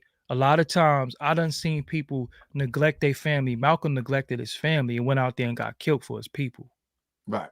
You know what I'm saying? Dr. King went out there, got busted in his head with rocks. All this stuff happened to him, but he was doing it for the people. And then they martyr you years later, but while you alive, you got people, they treat you like shit. So my whole thing is this. Nah, y'all not going to martyr. Y'all not going to say how great I was later. I want to hear my greatness now, and I want to live in my greatness and my truth. So, okay, you want to be the person that drink faucet water? All right. You going to die. Because I told you. But I guess somebody else is qualified to tell you this. I'm not qualified. Okay? So when people say to me, yo, you was 300 pounds, how you lost 120 pounds? And I tell you, right? And I tell you how I lost 120 pounds. You going to say to me, nah, but they said. Who the fuck is they? I'm a living testament for what I did. And so you saying the same thing that I'm saying, brother. Look. Anything I teach, I'm demonstrating. But look, though, if you still, the people who ask me to lose weight and I tell them what to do, you know what they tell me? I ain't giving up no rice. I'm Jamaican and we eat rice. Okay, fine. Then your ass gonna die. I mean, yo, it's that, and it's sad when you got to give it to people that harsh, but that's reality. Now, I believe we have space for people like you and people like me, and this is how the world continues to goes around. You have some that I mean, everybody got to be their own individual. It's just for me. One thing about me, when people make videos about me, I be wanting to punch them in their mouth. Me too. So I can't take it. So I just leave it alone. You know what I'm saying? And again, what I try to do with a lot of people, because I reached out to people. You know what I'm saying? I reached out to a lot of people, and I try to clarify, and I try to, yo, what you doing? Once you on your path, because you got to remember too, some people got cult-like followings. Right. And you like, y'all niggas is crazy. Y'all gonna die. Look at Jim Jones. You understand what I'm saying? Look at Jim Jones. He had people drink the Kool-Aid. So at the end of it all, if people going to drink the Kool-Aid, yo, drink the Kool-Aid. You going to die. But look at him. He's taking you with him, though. Absolutely. So if he's on a kamikaze mission, if any individual, man, woman, or child is on a kamikaze mission and you following him, you going down in the plane too. Guess who's going to be sitting somewhere chilling? Me. Doggie Diamonds. So I'm saying, like, because I'm not. I'm going to be calling you at 2:45 in the morning. Bro. That's what I'm saying. Like, yo, man, listen, you know, we spend so much time trying not to die that we don't live. I agree. So again, I'm living my best life, and so I do my best to try to influence people. And I commend you for your work. I'm having a ball. But you're not gonna get commended by people because they're gonna look at you as a troublemaker and all this stuff like that. And then so maybe one day they might understand. Maybe one day you could rectify certain situations. Maybe, who knows? You know what I'm saying? Again though, and I want to ask you this next question. But again though, the naysayers, and those are exposed, and those that have been exposed by those who do the expose and have the biggest voice. They have the loudest voice. So if people are finding fake products from people with fake titles and fake names and fake this and fake that, most of them going to defend that because they fell victim of that. And so I get that. But I'm going to tell you, I am so confident in the space of what the Moorish World TV subscribers have put me in. I talk to many of them all the time, you know, and I don't do this by myself. You know what I'm saying? It appears to be, but I really don't. It's a whole team that helps me look and research. And this is why even like the polite police report, nobody on the internet had the literal police report until we put that thing up. I didn't get that as a support behind me. And so it's people out here that want to see some change. And so somebody have to continue to usher it in. But I want to ask you, Doggie Diamonds, people have said again, I seen somebody else said this interview has gone left. I'm telling you, Doggie Diamonds is my friend and my brother. But brother, have you ever done an interview that went left in the real? It's supposed to. It's supposed to. No, because but interviews is not always a Q&A. Interviews is a build. Right. But we sometimes my interviews has always been like my phone conversation with somebody, and we letting you hear it. Right. This is what we would talk about on the phone. Absolutely. You know what I'm saying? So a lot of times people expect the person to get grilled, and you ask a question, the person answer. That's not what an interview is. An interview is two people talking, and it's supposed to go left because, again, different topics create different energies. Different things create different energies. And when you're dealing with two intelligent people talking, nobody's going to just sit there and talk to a person and they're going to sit there and just be like, yeah. Everybody going to try to get their point in and make it make sense. You know what I'm saying? You had one that went left and you was like, yeah, Rocky. I'll just say Rocky. I was about to say her full name, but I ain't even giving her no clout. One day I interviewed her and I asked her a question. She's like, you don't know how to do interviews. So I was like, all right. What up, bro? Rocky. I was like, well, whatever. And I cut my camera off. And then my name was brought up, and she proceeded to call me the F word, FAG word, and said I was following her around for. And you know what I don't like is when people justify their behavior with a lie. Just tell the truth. Just say you didn't like my interview style and you didn't like the interview. Why would you say? Even when Umar said, yeah, he was following me around and all that. Listen, I got 10 times platinum people calling me saying, I need you, bro. I need you. What I'm going to follow your punk ass around for? And I was going to ask you about so that. I don't see, that's something. Just don't lie. Just don't lie, man. Just tell the truth. I'd rather somebody say, I just don't like him. I can live with that, but don't lie. How did you and Umar get in that space? Oh, I went on Sinetta. Brother, this is a good interview. I'm telling you, bro. I went on there. Thank you, family. Look, I went on Sinetta TV, and I was making a point. And I was making a point about Black content creators. Because when people come on our platform, they use a lot of cursing. They use a lot of words. They use the F word, the FAG word. They use a lot of words that advertisers is not messing with us. They're not messing with us. So when they do that on our platform, again, no filter, I'll let you go. You know, we speak in the language of our people. I'll let you go. But then it starts to hurt us in our business because now we're in this shadow ban world of they're this, they're phobic, they're this, that, and the third. You kind of don't get out of that. So the point I was making on Sinetta show was, yo, when they come on our platform, they raw and uncut. But when they go on Vlad and these other platforms, you see them smiling. They don't curse. They don't use no profanity and none of that. He get his advertising dollars. We need our advertising dollars too, because that's how we keep our platform running. So Omar took that and was like, they're attacking me in New York. They're attacking me in Doggie Doodle, whatever his name is. That. And I was like, he ain't built like that. Like I ain't got no beef with him because you making fun of my name, right?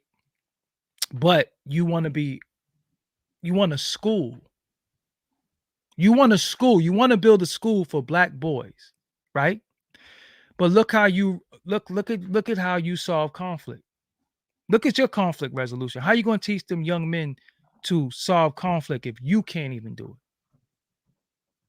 So I was just like, it was just corny to me. I didn't even really respond, because like what I look like seeing him and pistol whipping him. They're gonna be like, yo, you pistol whip. Oh my damn, yo. You understand what I'm saying? Like, what do I get out of that? So I just had to hold that. You know what I'm saying? Because he's not from that world. He's not built like that. So when people say stuff, sometimes I just gotta hope, like, you know what, whatever. But I liked what he did on Roland Martin's show. I commended him. I was like, yo, nah, he went on there, he held it down. Yeah, he did a good You know what job I'm on that. Yeah, I love that. But see, this is the type of person that I am. When you do good, I don't hold grudges against people because it ain't no real beef. I thought it was funny. I kind of felt sorry for him. Right. And and to a certain extent, I be feeling sorry for people because I know that they got thrusted in situations and they got thrusted in their platform that they didn't even realize how big their platform was gonna get. And now you in it. Now you in it. You know what I'm saying? And you got to be careful what you wish for. See, me, I was very meticulous at how I built mine. I didn't get on camera for like 10 years. And I said, "No, Bill, brother, you did a dynamic." Yeah, because I said when I get on camera, it's going to be for me. I could get on camera for a brand that I co-own, but how does that benefit me? People are calling me Forbes, so I don't have an identity. So when I get on camera, I wanted to get into that too. Yeah, when I get on camera, you're going to know this is Doggie Diamonds. So it's just patience is everything. And I think a lot of times we don't have the patience that we need. But I had a lot of patience. But yeah, go ahead. I wanted to get into that too. That's what I remember when we first talked, and I was like, bro, ain't you the guy from Forbes? And he was like, yeah, Doggie Diamonds. And I said, bro, but can you give us, if anybody don't know, Forbes DVD was a competitor of Smack DVD, competitor of, what was the Feds DVD? Yeah, it was more online though, because Smack couldn't mess with us online. Yeah, but we was competitor to World Star. That was it. It was it was all competitive back then, though. That this was that era of time where everybody was getting it in. How was Forbes founded and by who? Forbes is founded by MREC, Jordan Tower, and myself. And what was it dedicated to? It was dedicated to, we was just getting all this content and we didn't really know what to do with it. You know what I'm saying? We was all a part of doing the Come Up DVD, but that's Fendi's brand, so it was like, yo, what we gonna do? We still getting all this content. Let's do something with it. But then at this particular time that I knew that the content was gonna go digital, I knew that it was gonna leave the physical DVD. So DVD doesn't stand for DVD in the Forbes. DVD stands for digital video on demand. Right. You know what I'm saying? So that's what we did. So when we did that was 2006. We launched, 2008, I believe. We launched, and it was just a hell of a ride. But again, we didn't have the support that we needed from certain people, certain entities. We was dealing with a lot of people just trying to take us out. 2 dudes from Brooklyn trying to put on for the culture. And I guess that's why I'm saying what I'm saying. 2 dudes from Brooklyn trying to put on for the culture, trying to, do certain things. And we just got so much opposition. And a lot of the opposition was from our own people. And so how long did that last? Because it was really the site is still up, but it's just not active. So we, I got to talk to Rec and we got to make a decision. What we going to do? We going to take it in the backyard and shoot it, or we going to revitalize it? So that's a conversation that has to be had, but the site is still up. Well, let me say it to the people, because somebody just asked what type of content. It was top notch. That's where the conscious community was birthed, on Forbes. Nobody knew about none of these dudes. I was putting them up because none of these dudes had a pop in YouTube, if we're going to be honest. This is one of the DVDs right here. Yeah, that's the DVD, but ForbesDVD.com is what really. So on this DVD, you see MREC, who I definitely tune into what he does over there at MREC TV, I think it's called. James, French Montana on here. All them on the DVD. and so this was the type of content. This gives you some perspective if y'all not familiar with Doggie Diamond. This gives you some perspective. But let me give you one better. Forbes DVD YouTube has over 100,000 subscribers. We don't even put nothing on there no more. It been had over 100,000. I just didn't get the plaque.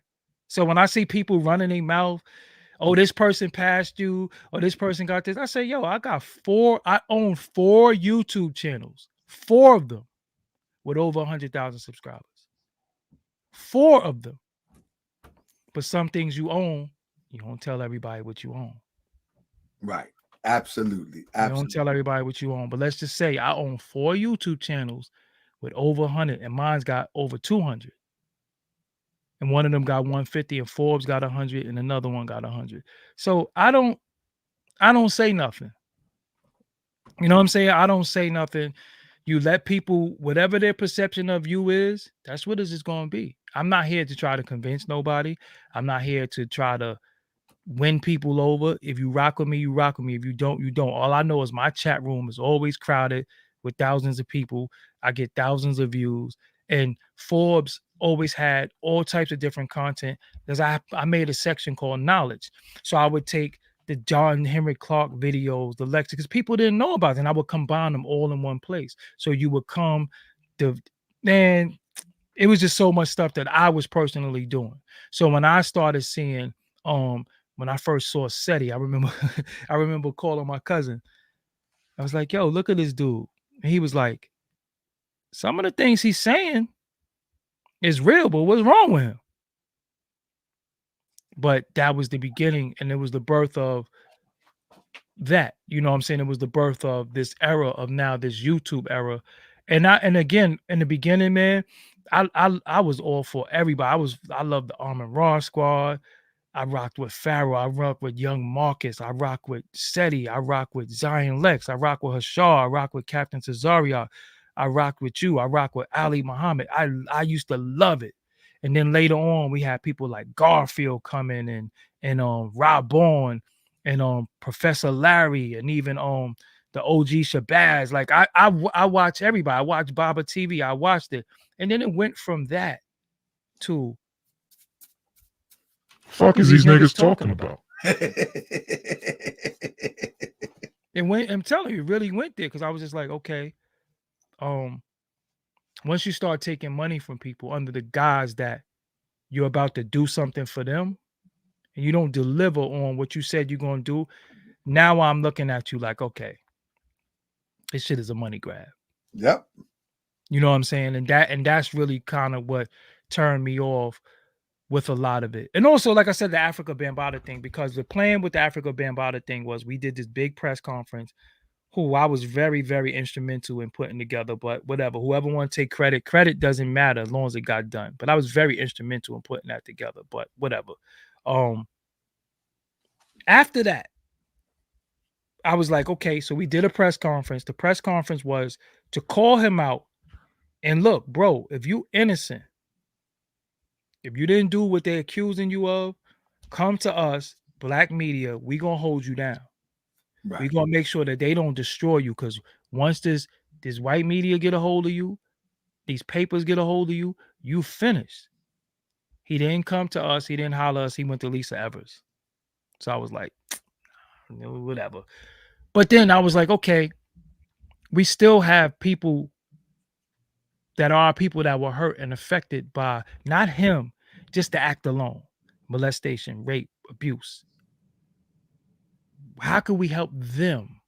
How can we help our people? Because we can't put it on Hassan Campbell, Ron Savage. No, this is a community thing of not a conscious community, a black, of just our people, period, have been hurt.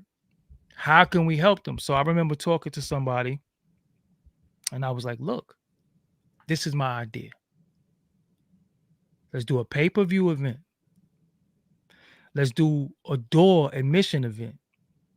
We get all the healers in the community to come out and give a lecture more on the mental aspect and how to overcome it mentally. And we find a black organization that deals with children who have been abused. Hmm.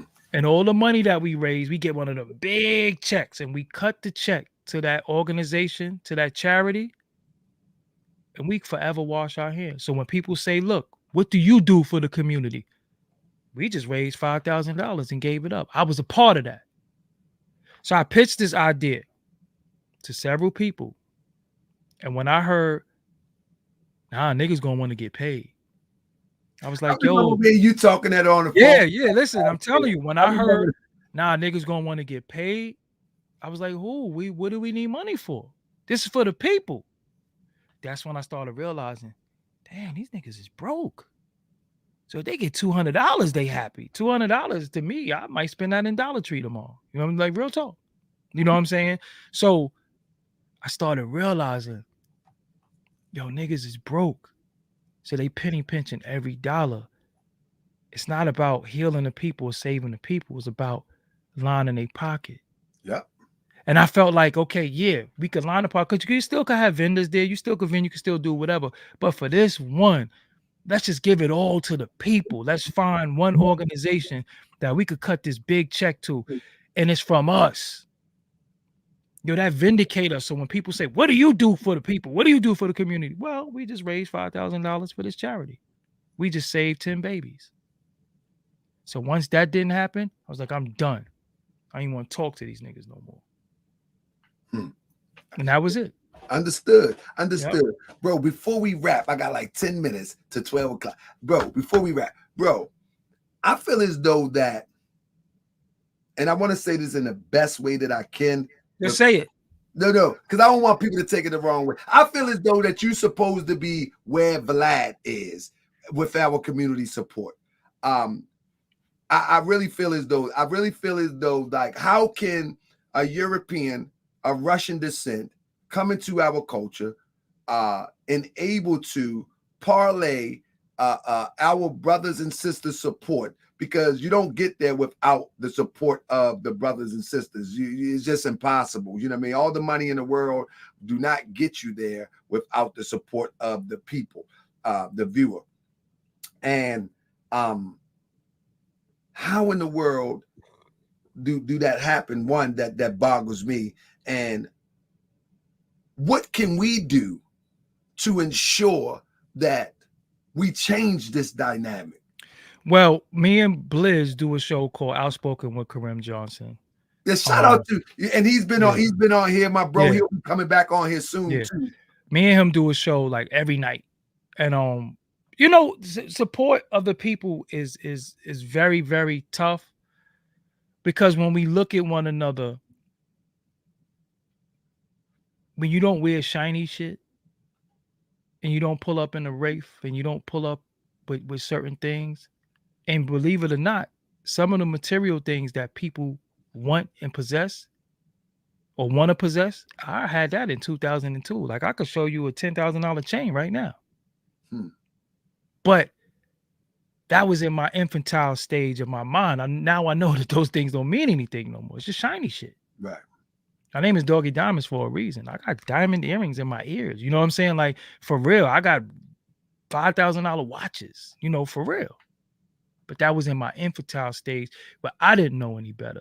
So once you start elevating and you come into consciousness, because people think conscious just mean woke. You know what I'm saying? Conscious means woke. I always give people the analogy of the movie Invasion of the Body Snatchers. How did you turn into one of them? If you fell asleep. So you got to stay woke. So even when people say stay woke, don't even really realize what they're saying. Invasion of the Body Snatchers, you turn into one of them. You turn into a soulless, lifeless being if you fell asleep. Remember, the pod would form right next to you and actually clone you. You know what I'm saying? So when I started coming into my awakening and realizing, yo, man, you can't be out here hustling. You can't be out here just punching people in the face for nothing. You can't be out here fighting, stabbing, shooting, and partaking in a lot of destructive behavior. A lot of the life that I led with the jewelry and 50,000 pairs of sneakers, and I left all that alone. So with our people, one of the first things that we like to say about each other is, oh, he broke. He broke. That's what we love to say. Absolutely. Yo, he broke. But I always say to people, how does Steve Jobs dress? How do Bill Gates dress? And they have billions. Steve Jobs is dead, but they got billions. But with us, we have to wear our money. We got to show our money. So when we look at one another and we don't see a certain glow, a certain aura, a certain look like success, I ain't supporting that nigga.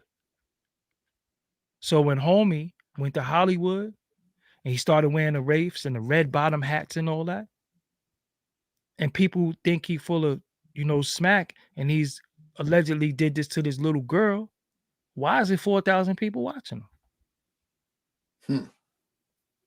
When when in reality, if you believed he did what he did, that's when you turn it off. Because it's the attention that he wants. But you giving him attention he wants. The same way R. Kelly allegedly did all this. Is women outside right now protesting for him. People, we sick. So all of that translating to that's how our support, not me. Because white ice is colder and white fire is hotter. White men validate everything. White man, if the white man don't validate it, ain't real. So people have a problem with him calling himself the Honorable Elijah Muhammad, right? Because they like, what make him honorable? But what do you call a judge? Your Honor. The Prophet Noble Drew Ali. They say, well, who will make him a prophet? What made anybody a prophet? Who validated them? So when they validate the Russian small hat, and there was a lot of our black people, it was Lord Jamal on there all the time.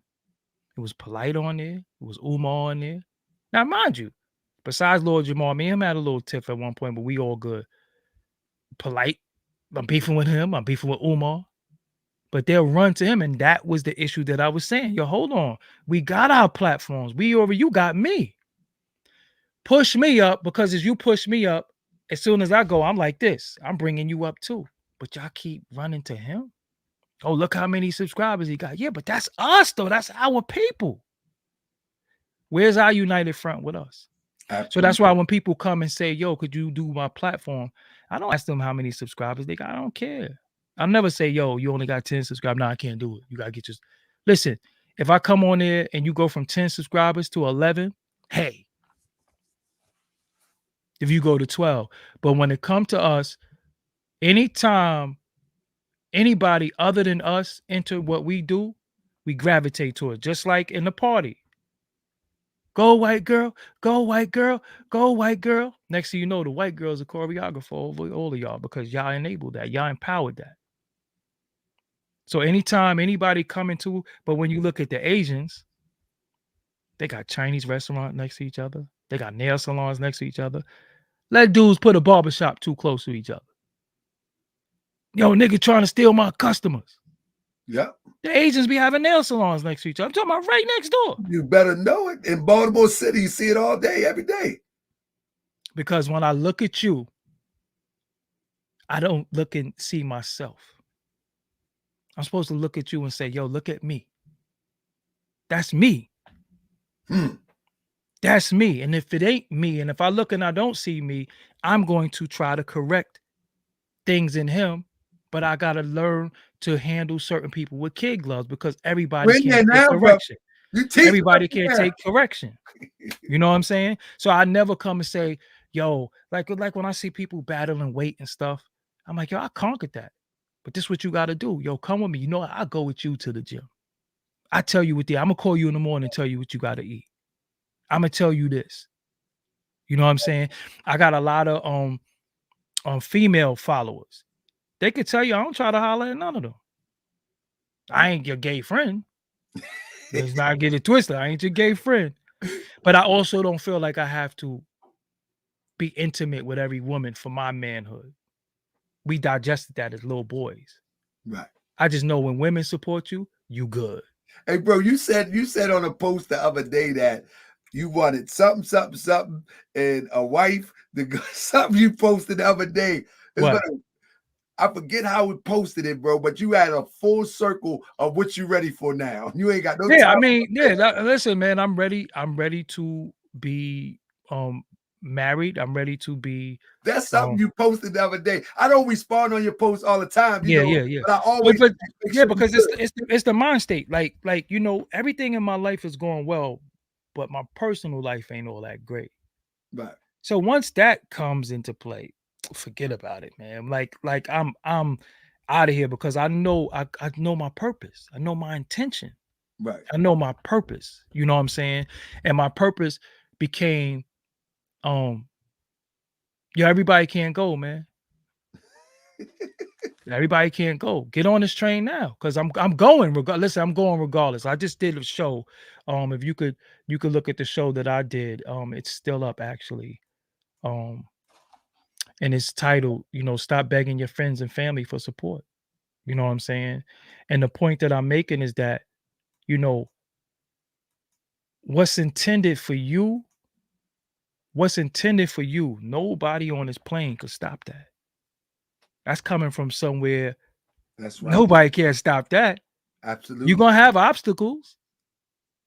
But where I'm going and what, because somebody say, you know, you should be on Vlad level. But believe it or not, Vlad wish he could be on my level. You know why? Because he ain't an original man. And he wish he was. Yeah. All he could say is he got money. But he know he's still a devil though. You know how much that must hurt? Because that's his biggest criticism. See, you are sometimes your biggest criticism. Your biggest criticism sometimes succumbs you, and you always fight to get this stigma off you, this criticism. I don't get called a culture vulture, and I don't get called the devil. And they must die. You understand what I'm saying? And they gotta die. So at the end of it all, you know, because look at it like this, right? You might aspire to be somebody who lives in this big crib, nice car, famous, and got money. But the person that's in that might aspire to be able to just go back to the hood one time and eat some hairy chicken wings. But they are prisoner to this now. So even in your impoverished state, you still got a freedom. You know what I'm saying? You still have a freedom. You still can roam. Absolutely. That's why I didn't get on camera for a long time, because I wasn't ready to give up my anonymity. See, everything you have to carefully think out your life. Your path is your path. I'm telling you, nobody can stop what's destined for you but you. When it's coming, when you walk around righteous and it's coming from a source that's higher than anybody on this plane, nobody can't stop that. And that's why I be laughing at people. I be like, yo, you really gonna try that shit? It's not gonna work. Right. You cannot stop. Y'all could gang up together. Y'all can make videos together. Y'all could have a panel. This ain't gonna work. Talk to him. It's not going to work. You know what I'm saying? And if I think about it long and hard enough, I could do something to you. You do know that, right? So just be happy that I'm ignoring you. That's why I tell everybody I ignore people, because at the end of it all, what's going to happen with the universe? Listen, somebody is so defeated by life, you ain't got to do nothing to them. Absolutely. Some people are so damn miserable. You can see they get up every day, you miserable. So you mad every day? You don't smile at all, right? You don't got no reason to be happy. Every day you go before the people angry as hell. That's such a sad life. Absolutely. Me, I smile, I laugh. I play with the children, my niece, my nephew. That's my joy, my God baby. That's my joy. Playing with the children and having fun. So I'm not a miserable person. So when I see people are miserable, I just get out of their way. Because somebody's going to beat your ass. No, somebody's going to punch you in your face. You might. Look, let me tell you something, man. It's times where people run their mouth and somebody will call me and say, yo, he in the store right now. What you want to do? Say, leave him alone. Just take a picture of him. It's how real it is out here in this world. Because if we gonna play, we gonna play. Because once you cross certain lines and you get on certain planes, now we playing in this world now. The underworld is dirty. And when you're a disliked person, people will tell everything about you just because they want it to happen to you. They will tell everything about you. And again, I be saving people. Yo, when I get mad, shout out to the homie. I ain't even gonna put him on blast. But he said, you need permission. You need permission to have beef with Doggie Diamonds. Why? Because there's so many people that's going to jump in the way. But Tahawk, I took a lot of your time. You know, hopefully you got everything. We could do a part 2 or whatever. It's like midnight. Brother, this is excellent, Yeah, bro. yeah, We definitely gonna come back, brother. And I think we hit some topics because, man, you have I would love to bring you and Blizz on here together. We can work that out. But you know what though? I do want to say this in closing, man. Everybody gonna get what they deserve. If you deserve hell, you're gonna get it. If you deserve heaven, you're gonna get it. Absolutely. Everybody gonna get what they deserve, but you have to. Sometimes you gotta atone, man. You know what I'm saying? You gotta atone. And even, you know, talking about with the brother Polite thing, I don't know if he's guilty. I don't know if he's innocent. I don't know. Only time gonna tell that. But we do have something called the law. And just because somebody is proven guilty, that don't mean they wasn't innocent. And just because somebody is proven innocent, that don't mean they wasn't guilty. It's about how they fight in law. One thing you lose, though, the court of public opinion, though. That's where we at. That's you in trouble. You in trouble. You know, so again, if you, what I always tell people, man, you gotta watch out for vigilantes, man. You gotta watch out for vigilantes. I know I could walk around anyway. Ain't nobody gonna just come bust me in my head. So I don't walk around with that energy. I didn't, you know. So if you harm the children or you accuse of harming the children, I feel for you. You know, I feel for you. And one of the biggest things you could do sometimes too, yo, just shut the fuck up. You know what I'm saying? Like I like, if you accuse me of something, you know what I'm gonna say? Yo, I ain't do it. That's it. I'm not gonna be sitting there. Anyway. Yo, I gotta run, man. But hey, Doggie Diamonds, I want to say thank you again. I appreciate you for blessing the platform, bro. And I look forward in the future of doing it again. I know I'm scheduled to be talking to Blizz one day coming soon, man, because you know he gives some crazy perspectives on what's going on in our society. And if you don't know who Blizz is, that's a brother who Doggie Diamonds sit down with very frequently on his YouTube channel, and man, they cover all topics. And I do that with him because I felt like he was a voice that was needed. And I could sit down and talk to people for an hour by myself. Yeah, y'all can go. But I vetted him, and I watched him for 3 years. And he got crazy content out that wasn't getting the outlet that was necessary. That's how I brought him. The valuable content. And he's also an official domestic violence specialist. But that's what I was going to say. And an anger management specialist who, if you are in a situation in the law, he can get you the certificate you need to get your children back, to get back in your home via domestic violence and anger management. If you need a course that's court ordered, he can help you. And he also very active in the community. Yeah, he stopped me from shooting some people too. just being real with you. Yeah, he's very active in the community. If y'all don't know that, and yeah, I mean that's a plus, and that's a plus in my book, because if your community don't know you, then who cares who know you on YouTube? Who cares? Just like you say, man, you ran down on Max B, man, and while he was. Man, I ran down on a lot of man. I used to, so man. I remember one time, man, Rick Ross was shooting a video in Brooklyn, and I was trying to get on his tour bus to get an interview with him, and they was like, "Yo," I was like, "Look, man, if I can't get on this bus, y'all can't shoot no video out here. Period. Let me on this bus."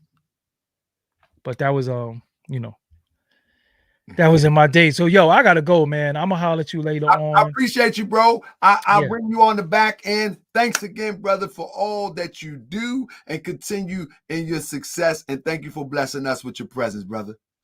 And like that, I'm gone. Family, listen, that was a beautiful interview. I want y'all to know something, family. The way that I do my interviews, I love to hear what people have to say. I don't try to control the interview too much. And even when it seems to be getting heated, I draw back so we can get the information that we come to get. But Doggie Diamonds is my bro. He's my friend. I consider him my friend. I talk to him offline than more than we ever talk online. And I'm going to be bringing a lot of people that I consider my friend that has been around, that has, as Doggie Diamond said, he interviewed over 6,000 people. I mean, he walked in and out all of the celebrity circles. And so few people that I know that are in those type of celebrity circles, I'm going to bring up on here. We're going to shift the game while they're trying to chase my platform and trying to capitalize off our style. We're just going to shift gears a little bit, and they're going to be chasing. It's going to be like a dog chasing their tail. They won't be able to know what we're going to do next on Moorish World TV. But tomorrow, family, I want you to be here. I got to do it, family. Tomorrow, we got 2 days, family. We got 2 days for some real serious content. Tomorrow, I will be playing parts of the video that Inky stole out of, or somebody in my platform stole it and passed it to Inky. And he uploaded it, but he put it on private now. However, I'm going to be playing parts of that interview. I got permission from it. And somebody else stole it too on another channel. I think somebody on another channel stole it, but I won't say any names. But what people don't understand is that this is one thing that you have to understand about YouTube and content creating. Many people come to see and hear my style of interview. Not that it's the best or not that it's superior to anybody else. It's that the people come to see the Tahaka Bay Moorish World TV style of engaging. And so if anybody else do it, it's anybody that subscribes to that, you have to be crazy. You know what I mean? To see somebody jack my content, put it on their channel, and you over there watching it as if that they produced it, that they did the work, that they found the people, that the people found them. Like, do some, if you want to be a blogger, then go do the work that it takes to be a blogger. You know what I mean? Put in the work, make sure you have some integrity, make sure that people reach out to you because they trust you with their story, and then you will get these stories. It's no need to try to rip something from a paid platform to upload it on your platform. That really makes you look thirsty and look really bad. You know what I'm saying? It really makes you look really bad, and you should reconsider that. You know what I'm saying? I mean, you should really consider that how bad it makes you look. And anybody that does that, it's another platform that also took it and they uploaded the audio and they put the description wrong. They called it let me see what they called it. Hold on. I'm not going to give you it says Brother Polite X has a discussion with Tahaka Bay. You feel what I'm saying? When, in fact, it's not even true. I mean, and now, most likely, they didn't got part 2, and they. That's why I just explained it. Just because someone even went to the land. Brother Polite X speaks. So they've been on my platform. They're live right now discussing what is on the platform. Unbelievable to me. And they really think that's going to build a platform. What builds platform is interviews with respectable people like Doggie Diamonds, interviews with Dr. York's daughter that nobody knows, nobody is familiar with, but got all the goods. You know what I'm saying? But it is what it is, family. That's never a good look. But whatever the case may be, we're going to keep bringing the goods. And guess what, family? They don't have what we have. Because we're going to do something tomorrow. Family, please be back tomorrow. And then on Thursday, what's tomorrow? Tomorrow is Tuesday. Tomorrow is Tuesday. Yep, we're in Tuesday. Tuesday, we're going to address some of the things that she talked about. She talked about Sinetta. She talked about who else she talked about? Who was in there? In fact, if anybody wished to see it, the whole thing, because I'm not going to play the whole thing tomorrow. So the Throne is a paid platform for sensitive information that I don't want to upload on YouTube. So anybody who want to subscribe to the Throne is welcome. We from Baltimore. We said Tuesday. We say on. We say earn. Where earn at? I mean, and so anybody that wants to go to the Throne and see it is posted in the Throne right now. But what we're going to be doing is we're going to look at some of the things that she said about Polite. We're going to look at some of the things that she said about Sinetta. And we're going to look at some of the things, there we go, and some of the things she said about King Simon. I'm going to see if I can get King Simon on the phone tomorrow. And then come Wednesday or Thursday, whenever she's free, we're going to bring Dr. York's daughter here on to Moorish World TV live and in color. And in this presentation, she talks about how, and I say it right out, she talks about how Polite tried to kill her. Bomb drop.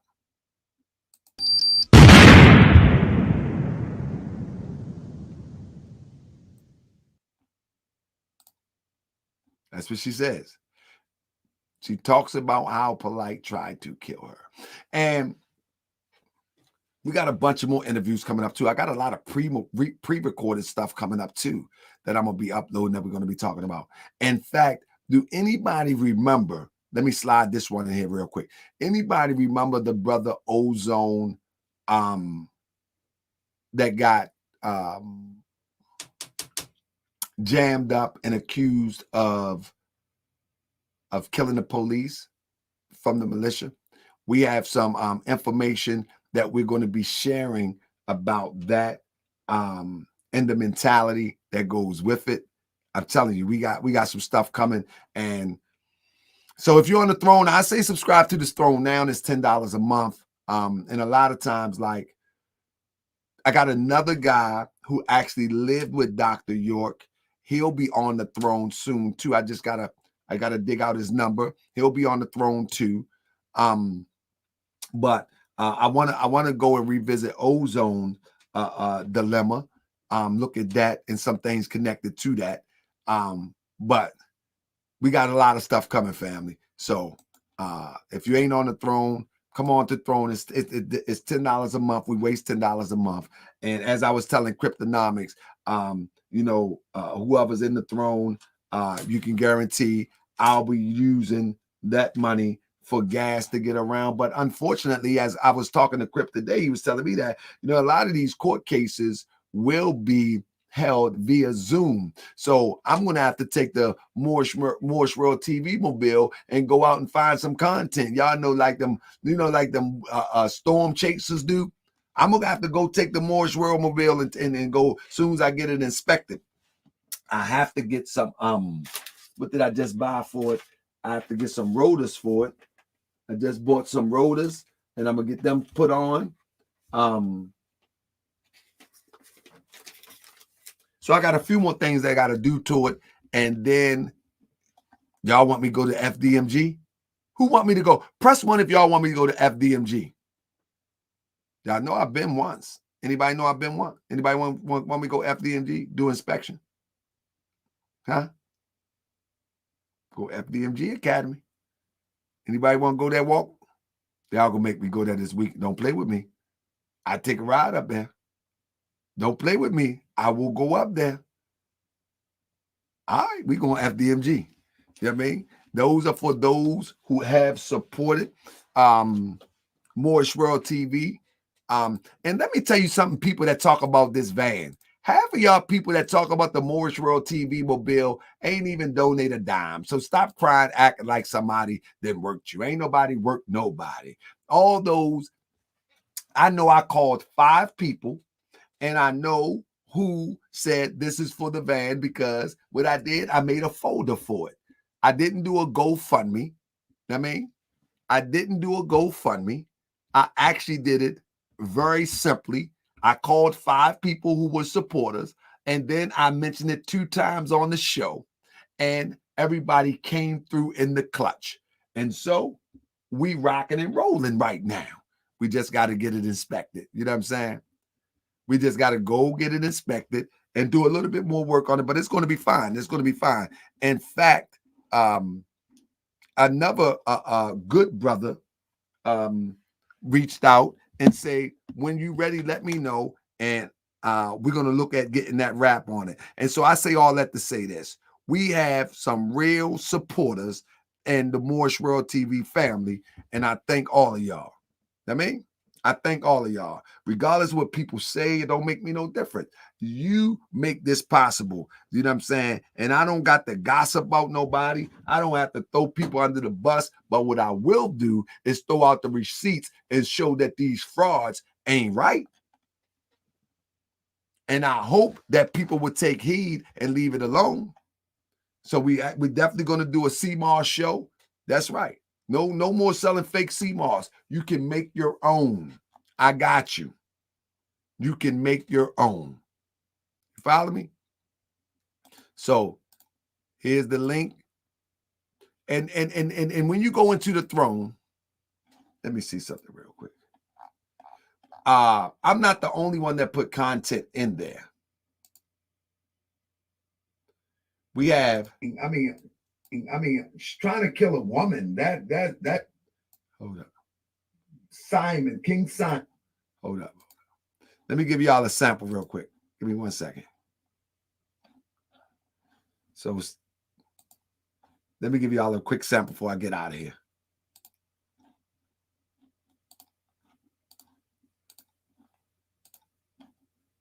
Y'all see that? Watch this.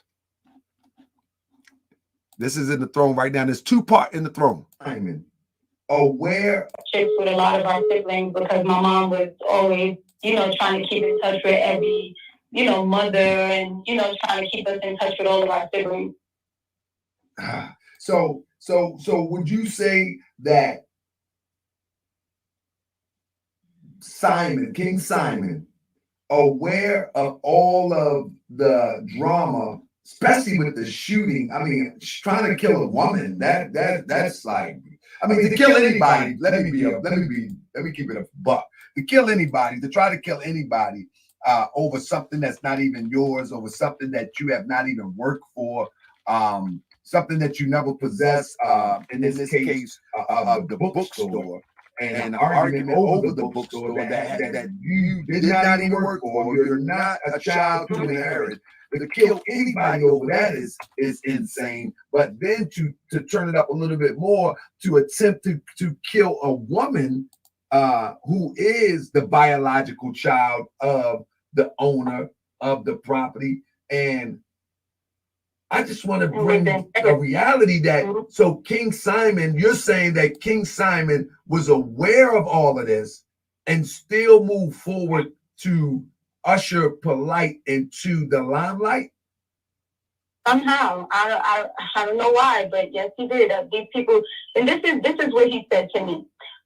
when I asked him about the situation, he said, I remember you used to speak about it. He said, just be mindful who you speak to. Make sure they are credible. He said, I don't have any hidden agenda because of your father's situation. I said, to be honest with you, you never know who to trust, especially in situations like this. I said, when I told people that he tried to kill me, they brushed it under the rug and act like I was crazy, but continued to uprise this demon. I said, and that includes family. He said, I didn't find out about your situation until late. Sorry that you got traumatized in any way. I said, honestly, the older I get, the more I realize that no one cared. I said, and it was all about money to them. So is what you're reading from a text? Yeah, this is the text from between me and co-signing. The text is probably about 2 weeks old. Okay, I got you. So I feel that more you gon' remember, be more. I feel that more you gon' remember, that town. I feel that more you gon' remember, Tahaka Bay front line till the law call my number. I feel that more you gon' remember, LA. I feel that more you gon' remember, New York. I feel that more you gon' remember, Tahaka Bay front line till the law call my number.